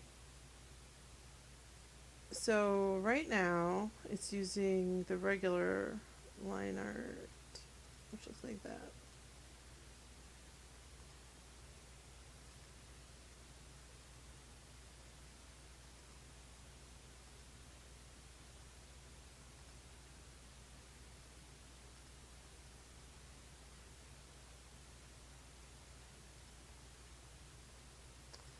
One of these objects is calling.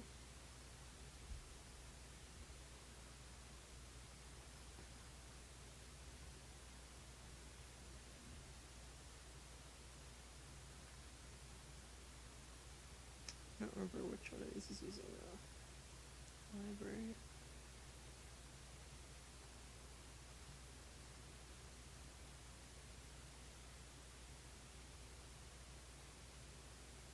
Well, it's on the actual prefab. That's why I didn't see it.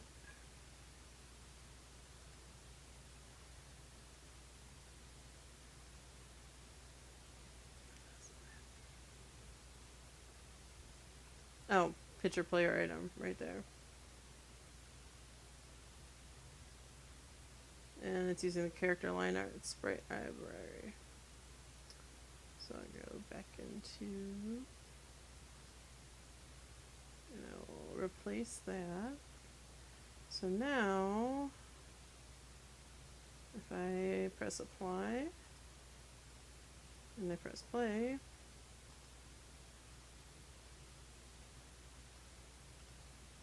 now it's using the more zoomed in images.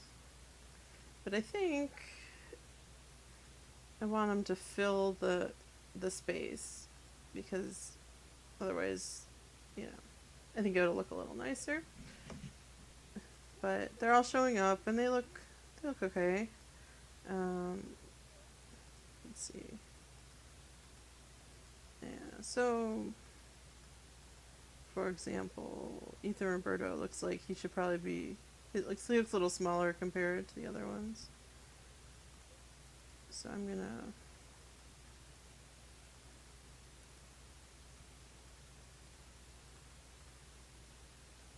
go back into Photoshop.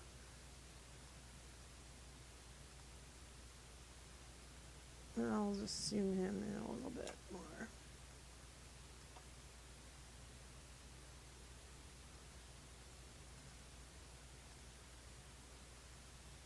And I'll just go ahead and replace the image that's in there.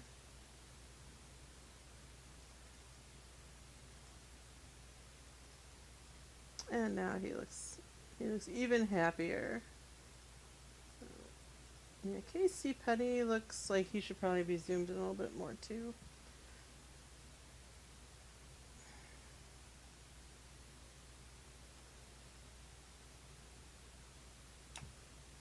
Oops. Not stretched. Just enlarged.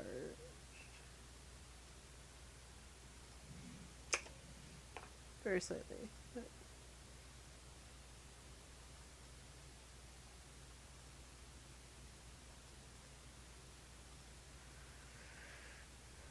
Alright. Yeah, I may adjust these later on, but for the moment they look okay.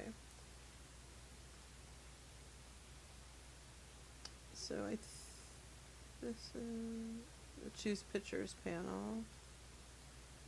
And I can also look at the okay.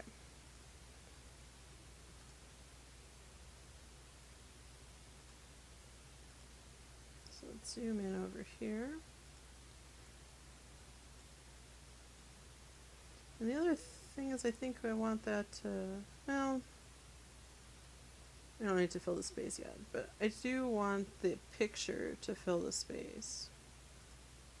Looks like that's undecided. The player info, player image, and I can, so right now it's 160 by 160.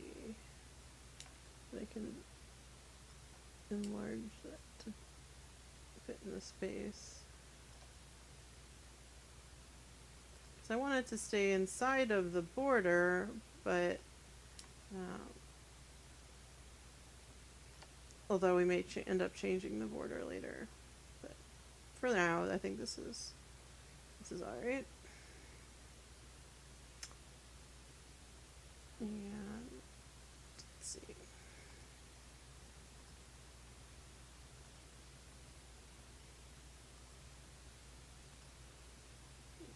Let's see how it looks with the picture.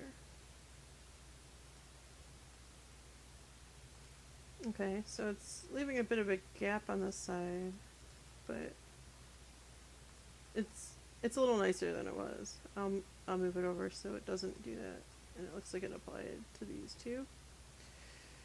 Looks like these are even more further to the right, so.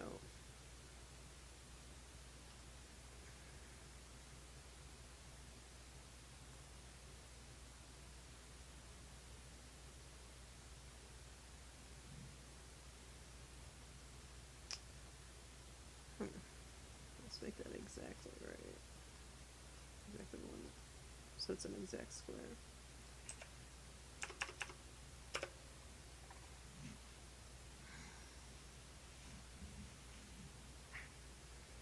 I'm not sure why it wasn't.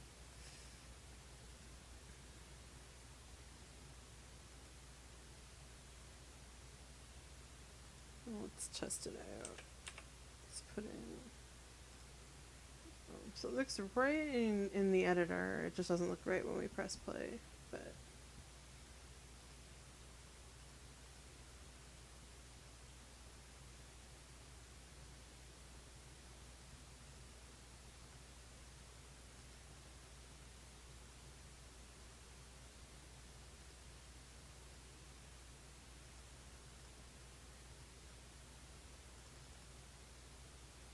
something is getting scaled. But I'll fix some of the other, update some of the other things first. So I'm gonna switch to the choose batters panel first because that's the one that's a little closer to what I had in the mock-up. So I already have a better idea of how. Okay, I need to anchor it. Yeah, it makes sense.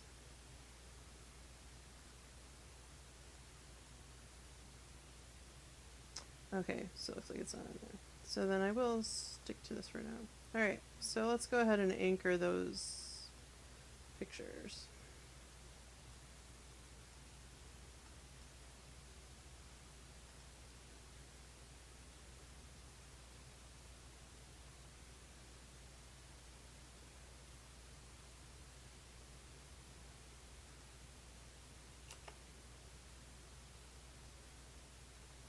Click with the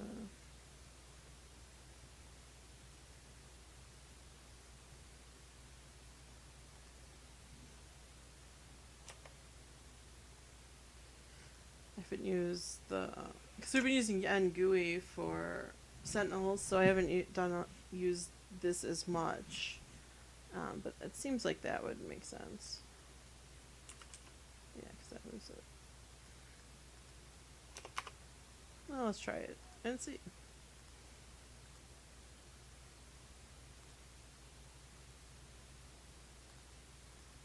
Oh, yep, that did it. So the pictures for the pictures looks good, and for the players, oh, it looks like I need to anchor it on the top and bottom as well.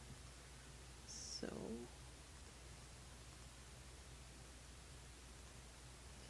put them all at 0.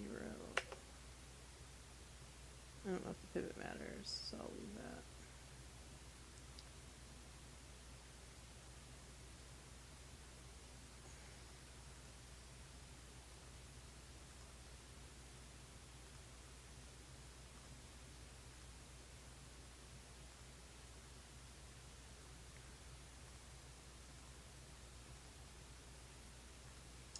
Pictures are looking good. Oh, they're popping out of the top. Okay.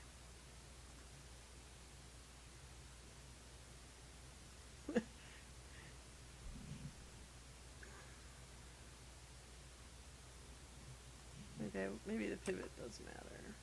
So let's move it to 0, 0.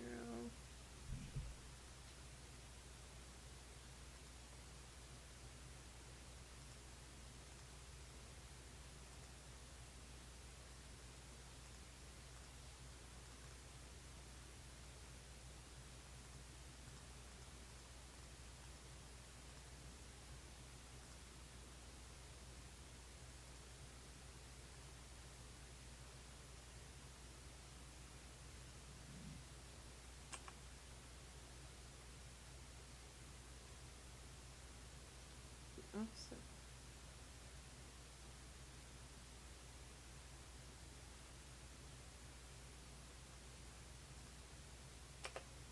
Let's see.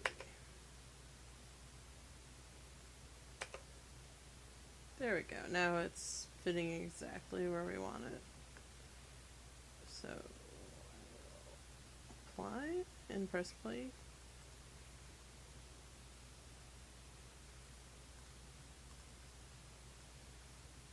So it's looking good for the pictures. And the batters are no longer popping out of their boxes. So that's looking good. It's a little yellower than I'd like it. I think it should be more of a red. So I'm going to go and see. So it's set up to have a color tint of these yellow colors, which is okay, but I'm going to try making this a little bit, maybe a little more orangey.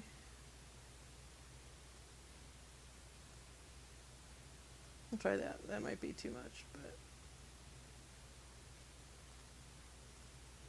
see how it looks.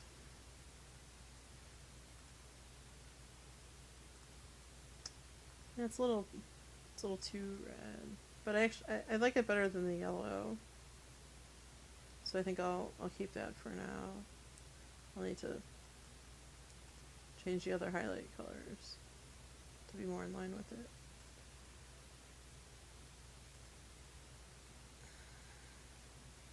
I guess I don't need to. So what did I make that? I made it. I'll just make this a darker version of that.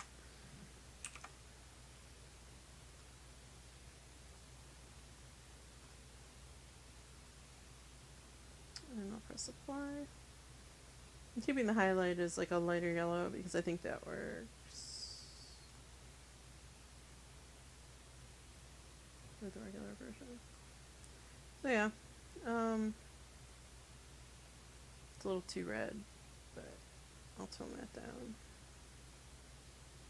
On the other hand, it does give a nice contrast.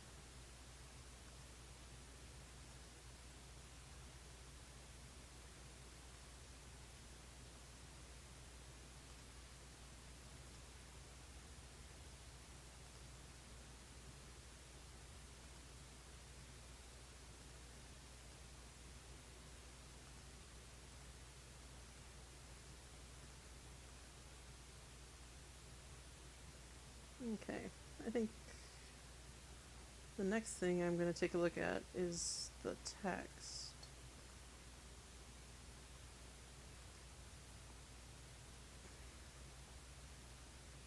Although I guess the main issue is that it's... Oh, okay. So we have the name label and the position label. And in our mock-up, they'd both been left aligned, which is how which is what it looks, how it looks like here.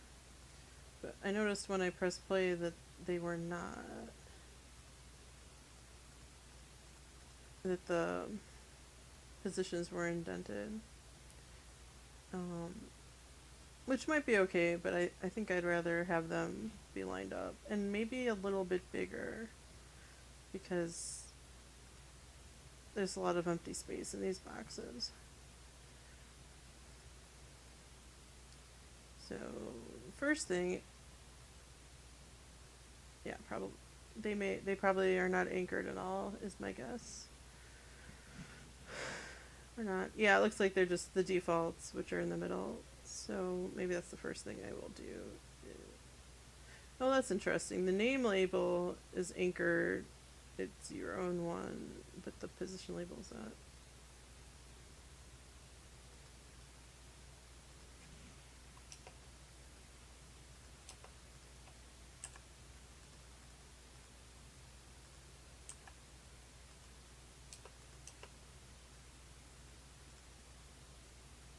I guess that.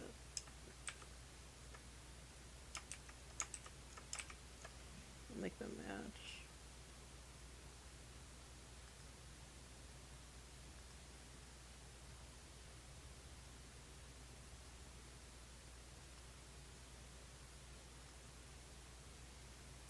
And right now it's set to Arial.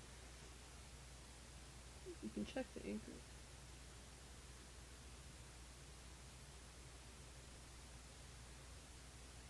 Okay.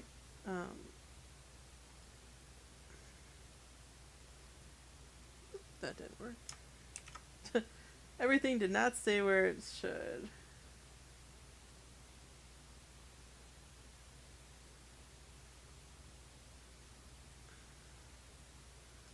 Okay. So it looks like some things are sort of anchored, but not really. Not entirely.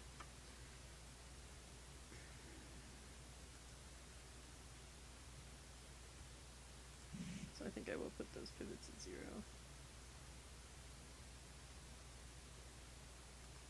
Oh, the player container.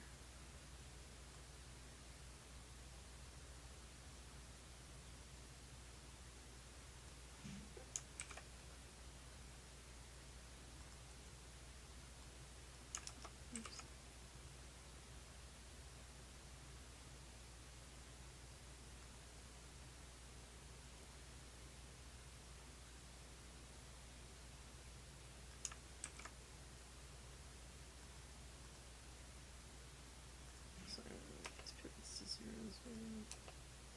which looks like the pivot is in the corner there, as opposed to when it was at 0.5, it was right in the middle, which we want it to be precisely left aligned, so it makes sense to put it at 0, 0.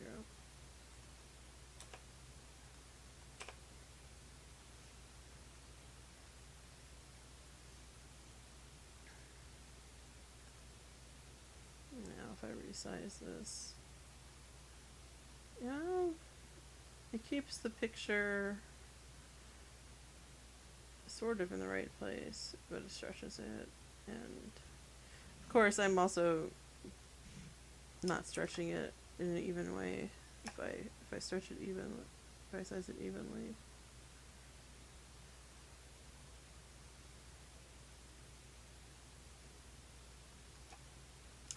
Things are more or less staying in place, not perfectly, but that's a good plan. I'll check preserve aspect. Oh, and look what happened when I pressed that. Suddenly there's a little bit of a gap there. So we're going to need to make it bigger. So let's make it, let's try 200. Oh, I dropped my mouse again.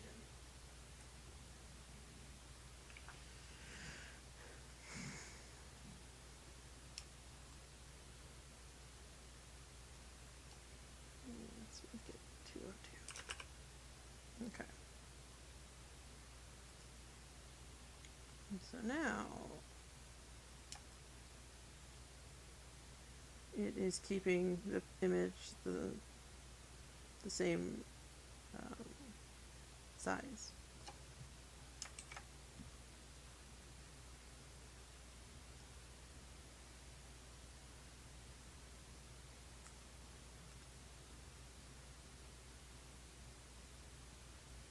I don't really want an offset.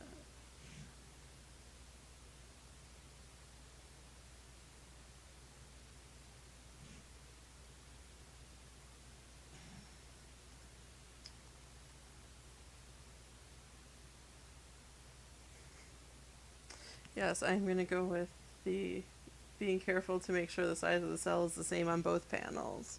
I think that's a good plan. Although, if it stretches widthwise, it'll still work. It's just if it gets stretched heightwise. So, alright. So, one thing it's still have to do is these are set to Art Arial, which is like a default font. We want to use one of our fonts from the actual physical game.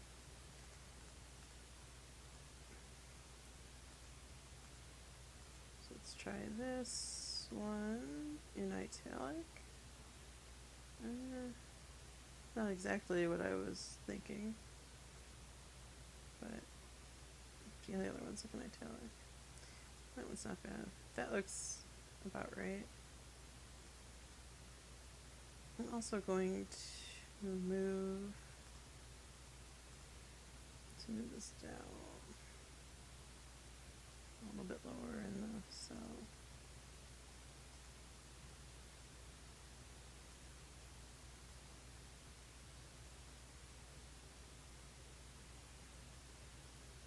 Let's see the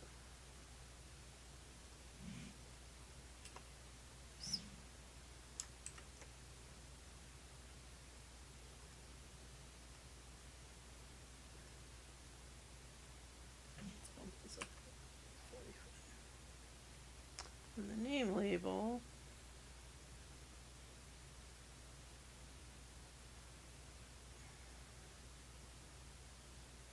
is probably the correct font. Yeah.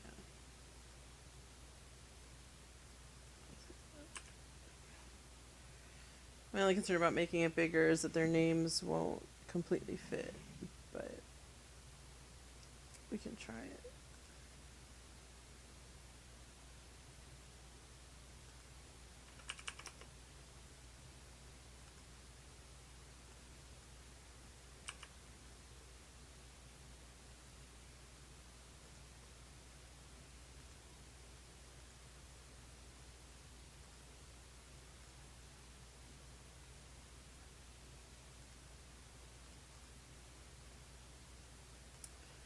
Okay. Well,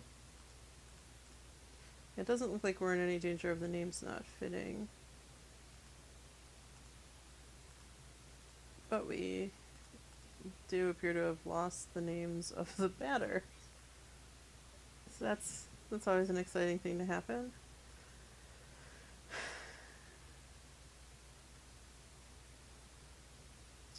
I'm not entirely sure why that would be.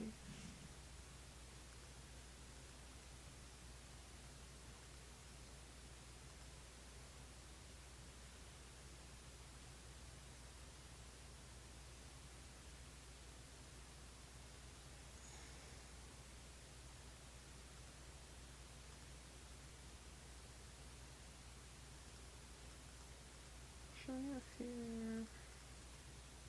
Well, the pauses. So it's cloning the pitcher player item.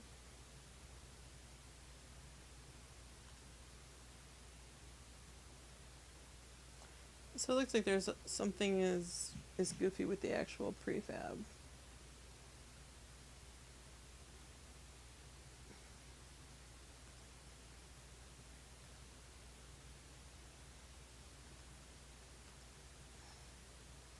So what I'm gonna do,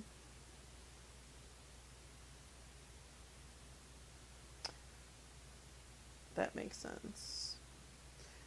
Migrant P pointed out to me that the labels might be getting too small and deciding not to show up. And I can change the font size to fit.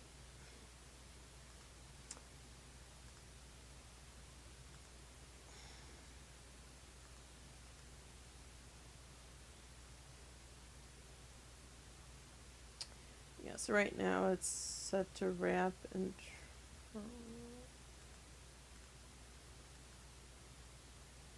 so I'll check best fit.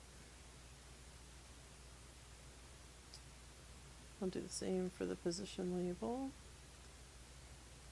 And apply this to the prefab and see if that helps.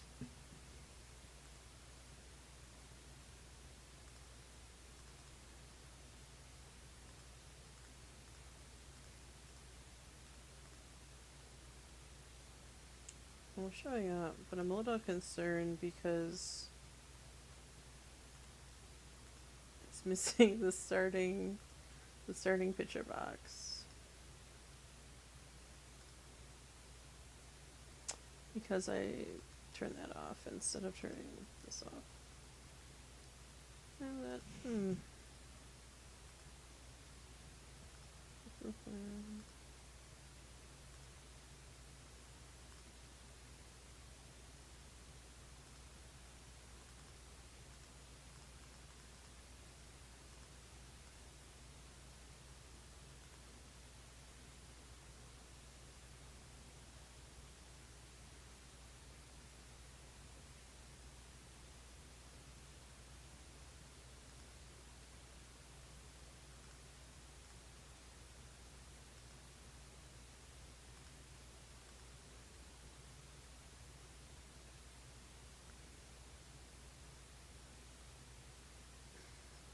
the start location.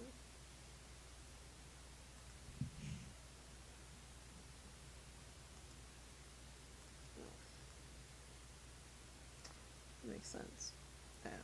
And in case you didn't notice before, I can pause it and you can see all the things that are showing up on the screen. And the hierarchy is like, so if it's cloning a prefab, it'll show up as a clone. And, you know, oops, I want to move back in play mode. So you can see on the batter screen, in each location, there's a clone of the player prefab. And inside of each clone, it's has all the information and it has like the right player image because it knows from the library which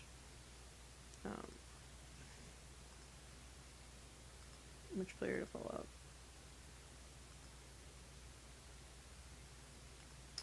Then when I Uncheck the play button. All those clones go away. Alright. So up here on the top of the screen says away team pitching lineup, which becomes away team pitching and home team batting. I think it's the same. Oh no, it's a different text. But we can make it something a little bit more exciting. Or a little bigger or something. Oh.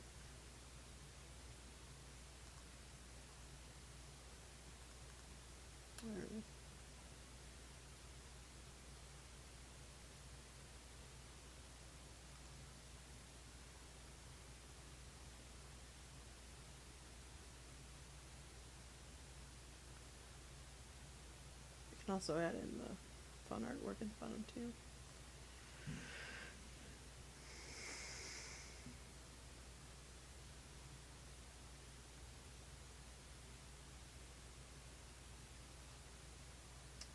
So one thing I want to look at is this background image. So right now it's using this placeholder. So I'm going to go ahead and replace that with, let's see,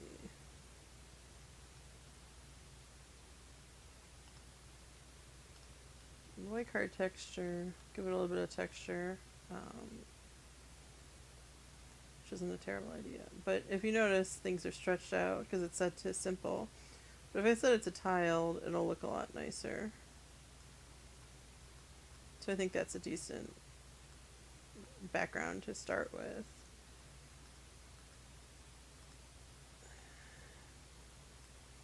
And the Civet lineup button, I'll keep that for now.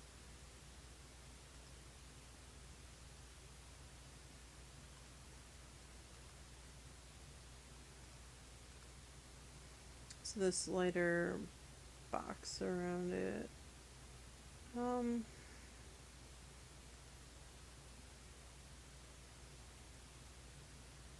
We kind of want it to have the red outline. So let's try.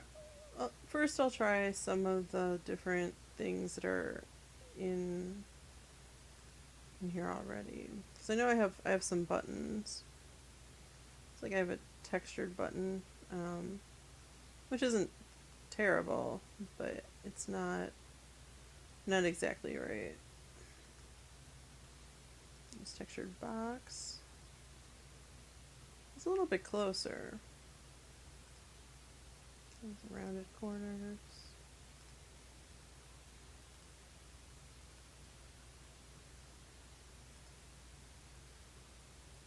Pitch token selection box, but it's actually not bad.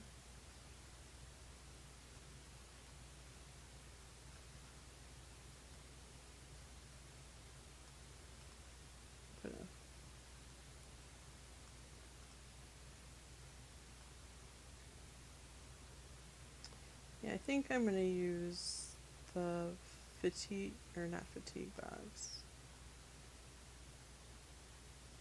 Just for to see how it looks. This pitch token selection, because it actually has some transparency in the middle. So if I bump the alpha up on it, you can see the outline. But it's not really transparent enough.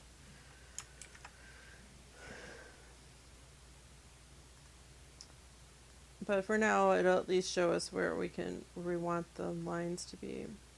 Because I think when I want the border to be even all the way around, unless we do something different at the bottom. But I can pull it higher up on top, unless I need to leave room for a menu, which might be the reason why it was put like that in the first place. Looks like I could be imagining things, but it looks like it looked like there's a little bit of a gap on top. I don't know which.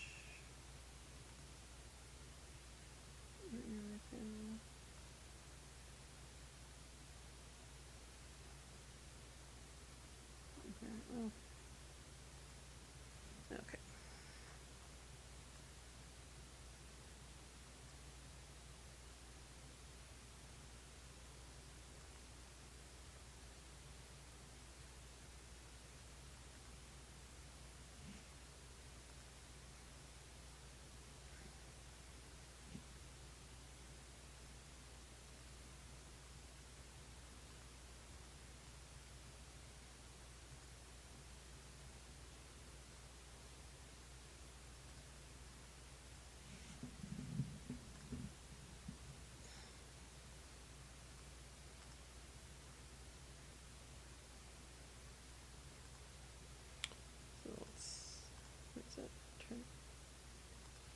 So the choose batters panel is still set to the white card texture. I'm going to change that to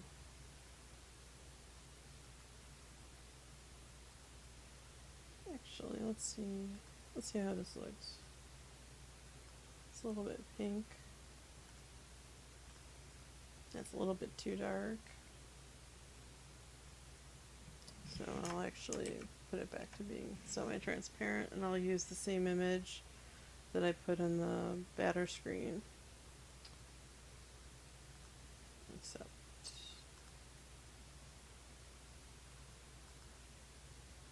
I'll set it to the same alpha, which is 100.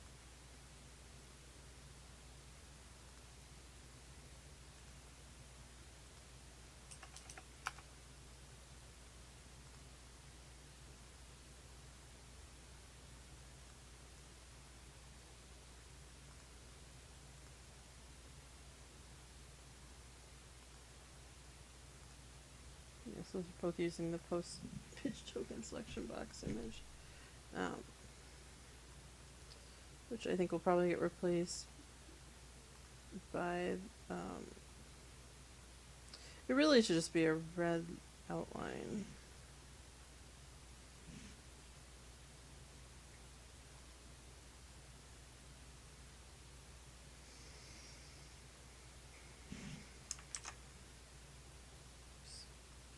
I don't know why that just popped up.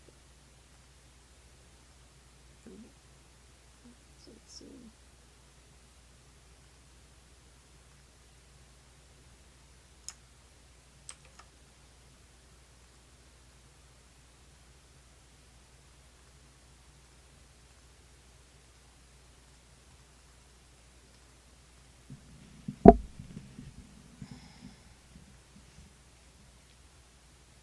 So right now these are not going to the edges, which was our original concept, but we also have these numbers in here. So I think I'm going to go ahead and put the numbers in. Oops. And shift them over.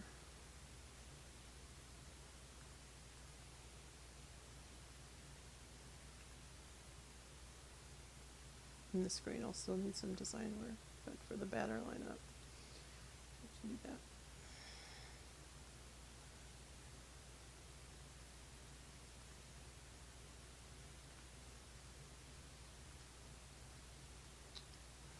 Okay, so let's see how the locations are set up. They are, looks like they're anchored to the player container. So the player container is this box here.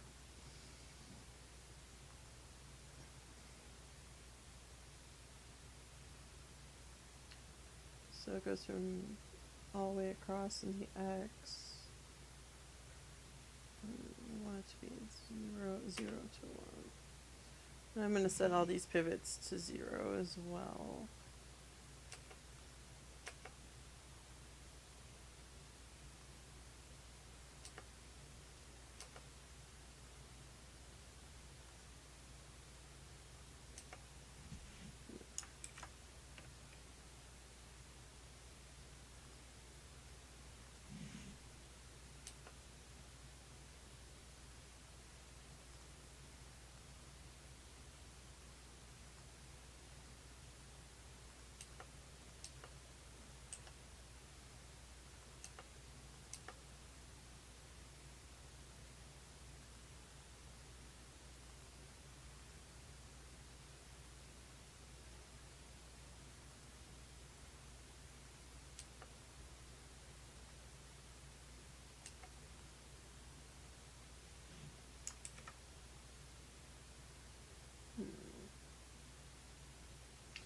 Oh, I see, they're set.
if we wanted to go all the way across the screen, set those to 0.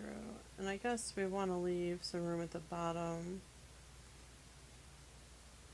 for the play button. And there's, 6 slots.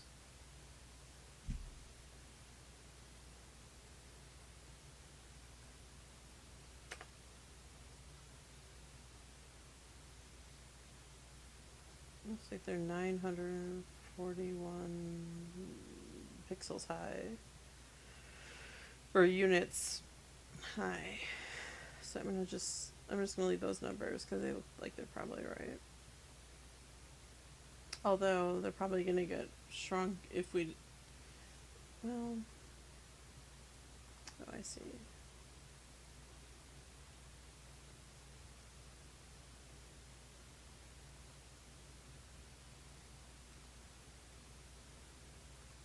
So,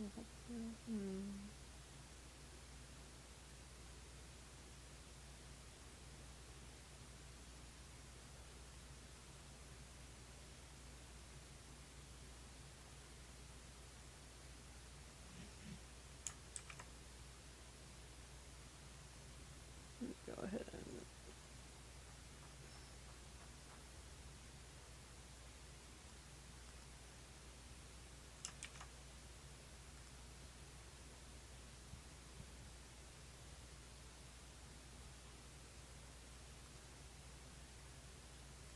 just turn that off for the moment.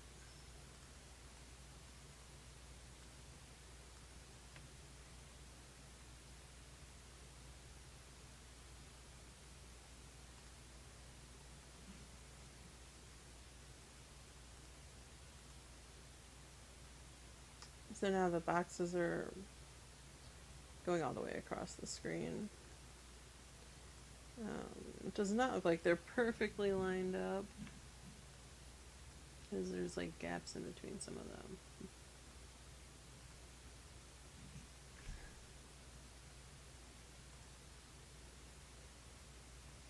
And the texture button.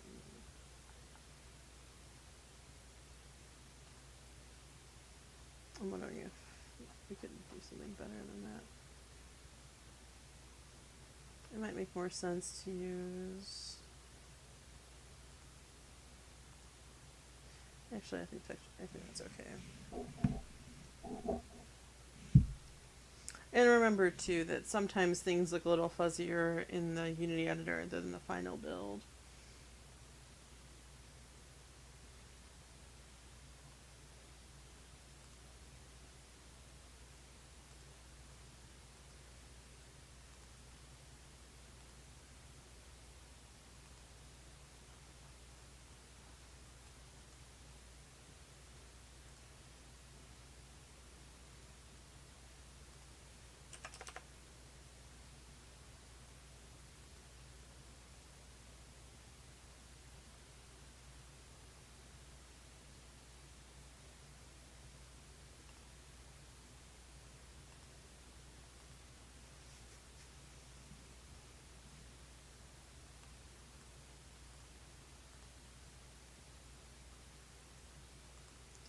So I'm thinking these should probably be a little bit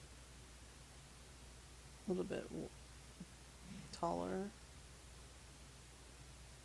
to fill the space, or this should be moved up. And actually, we may want to have some extra room at the bottom. But we definitely want these to be more uniform. So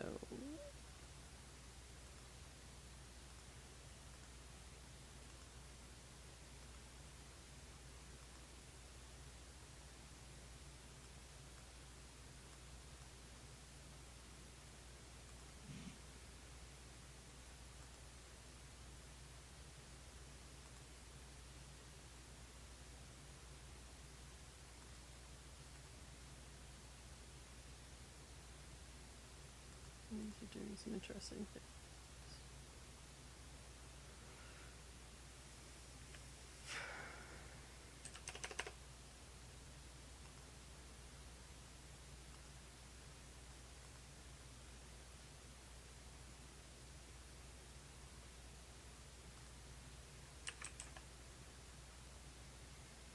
That's the distance from the bottom.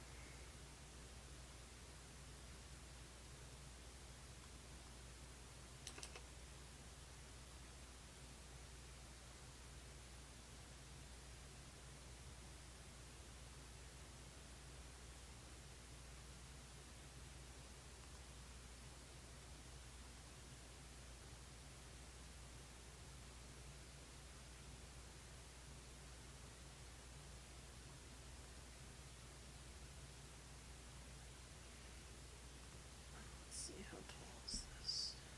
Oh, that's part of the problem. I'll undo my adjustment here.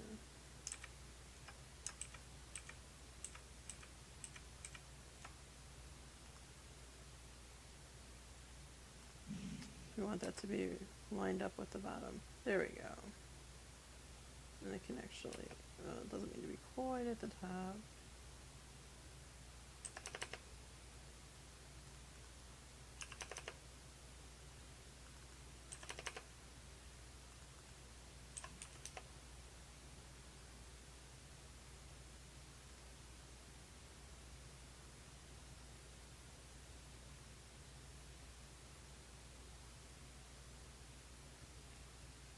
And the size of the player container is 150 units smaller than the whole panel.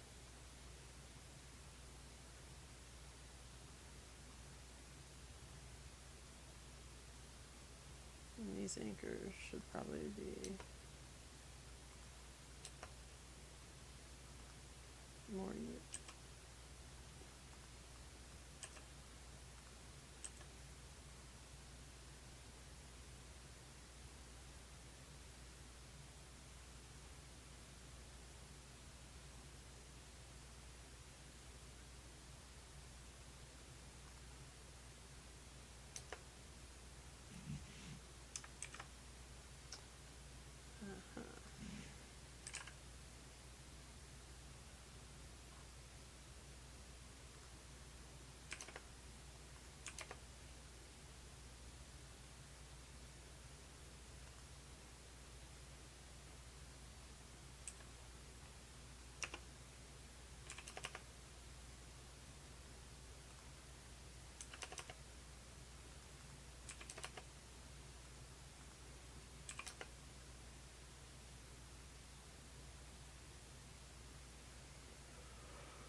Okay, so the whole panel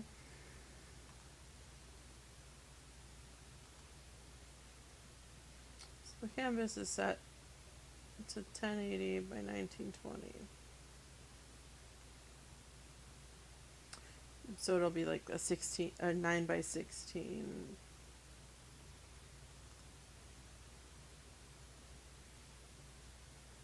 So if it's in 40 units from left and right, then it's 1,000 units across.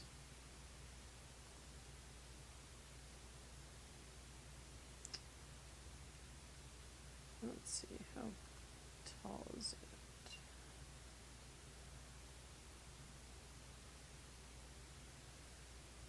So it's 1920 minus 440.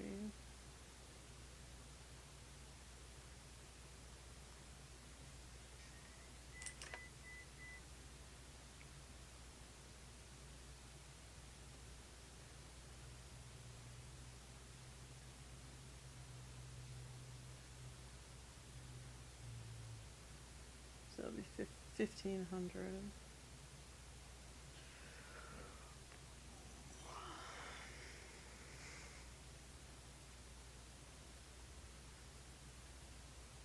Minus 150. So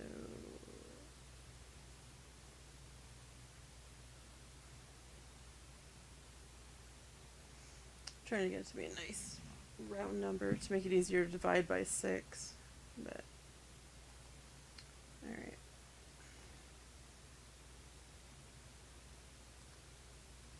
Yeah, because now these are all out of proportion.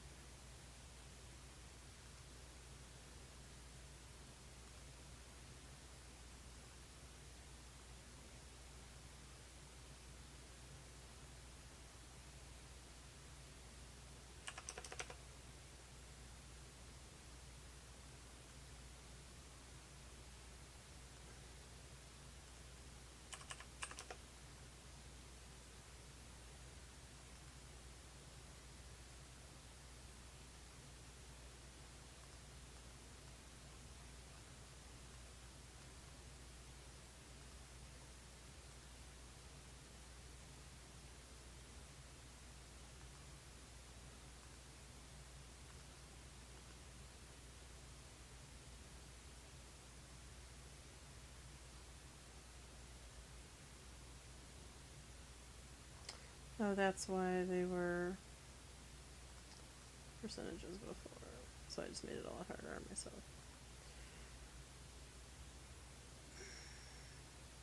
0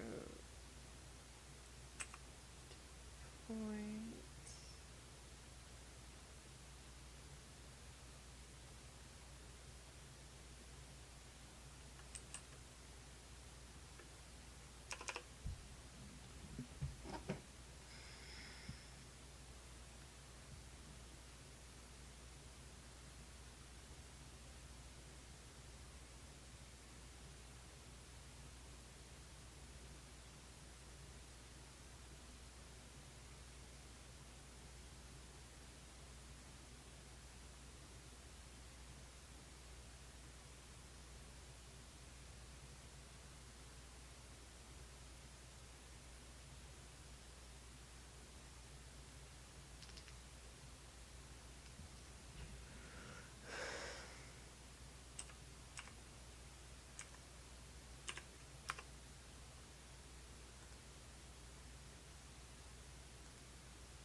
Mm-hmm.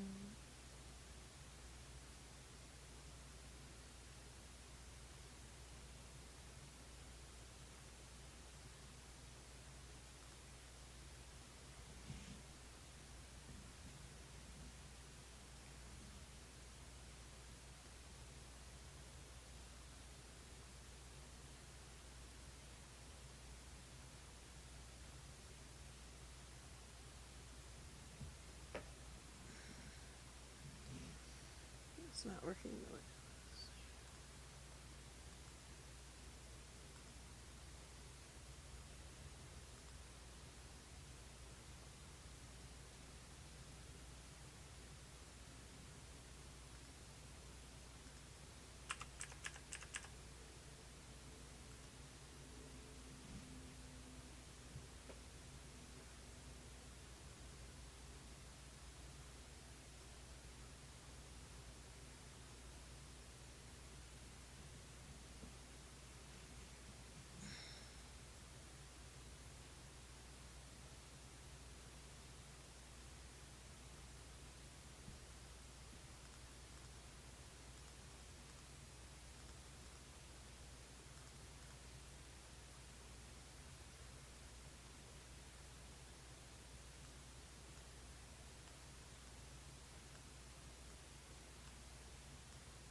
It looks like I broke that.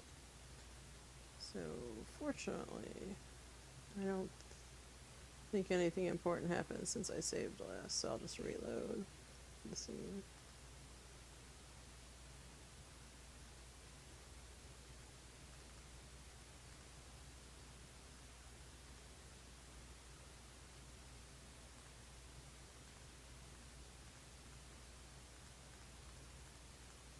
Okay, so they're all still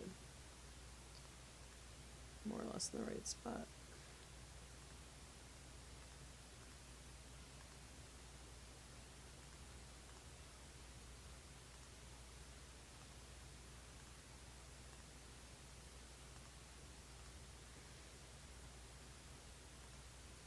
Okay, so it's the Y's I'll leave, but the X.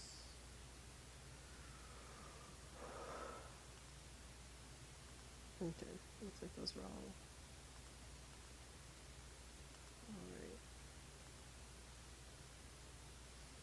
The container itself.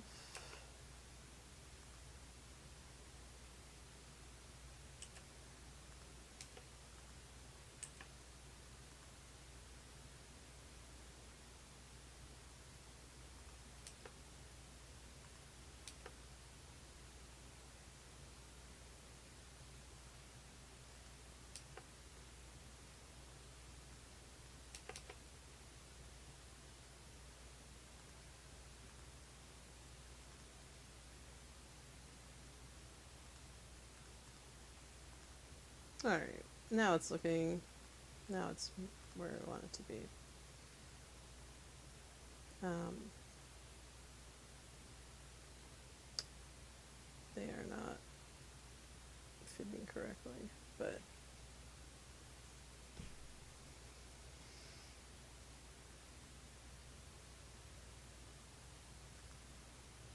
they're switching across.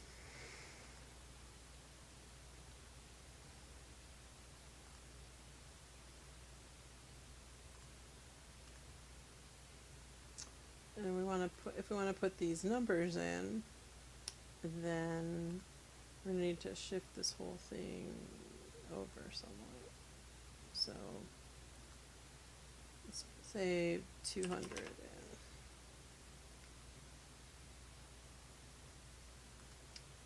And we're going to add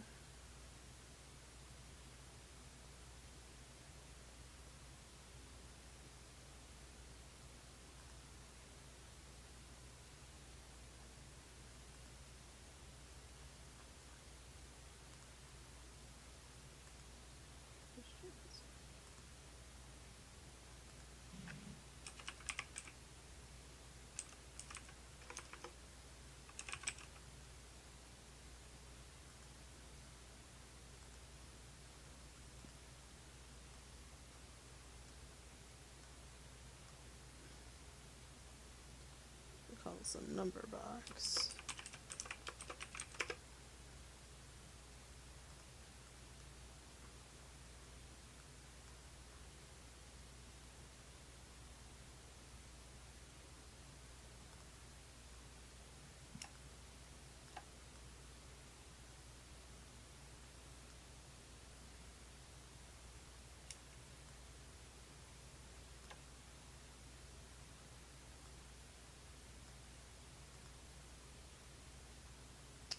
We want it to be anchored to location 0 and fit right in that section there. So put the anchor goes at 1.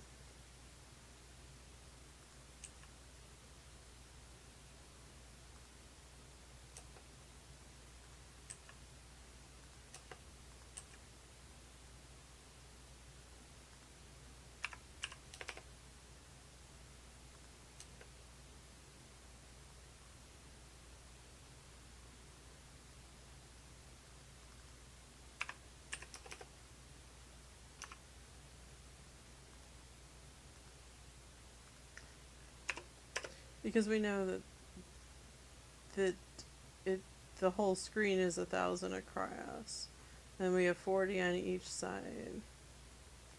So that's 80. Nope.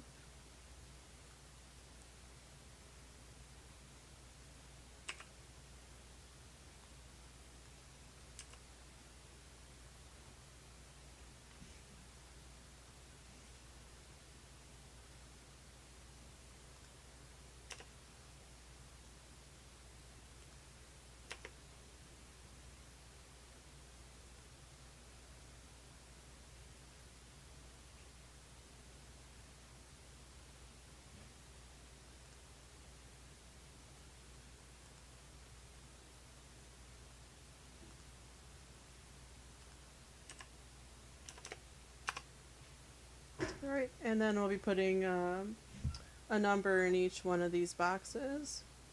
And it looks like it's getting close to 4 o'clock. So, probably not going to do a whole lot more of this on the stream. But, I'll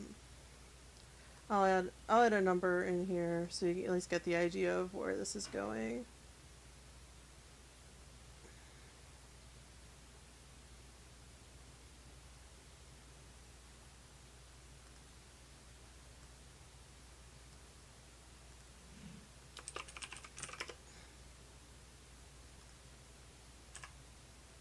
So number 1.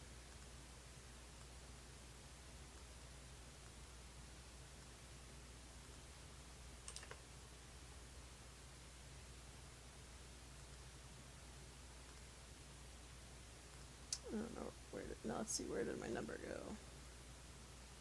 Oh, it's all tiny and shrunk.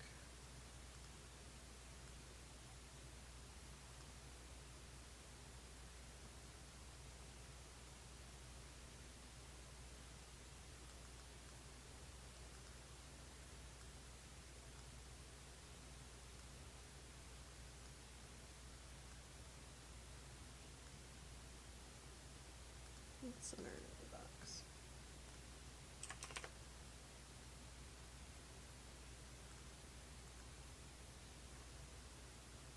We want it to be the same red color as, say, this text.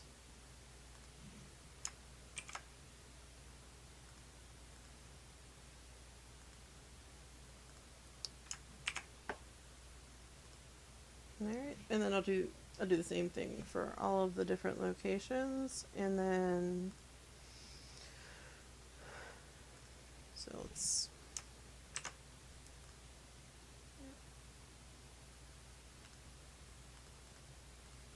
and so once we have the great graphics in, it'll be lined up, and so at least you can get an idea of how it's going to look. But it's still going to need some polish. But we got the images in, and it's working. And thank you for joining us today. And I look forward to doing more of these. And it looks like it's 4 o'clock, so I'm going to wrap things up. I don't know if anyone has any questions. I'm not sure how many people are still in the chat. But alright. So thank you for joining me, and I'm going to sign off. Have a great day, everybody.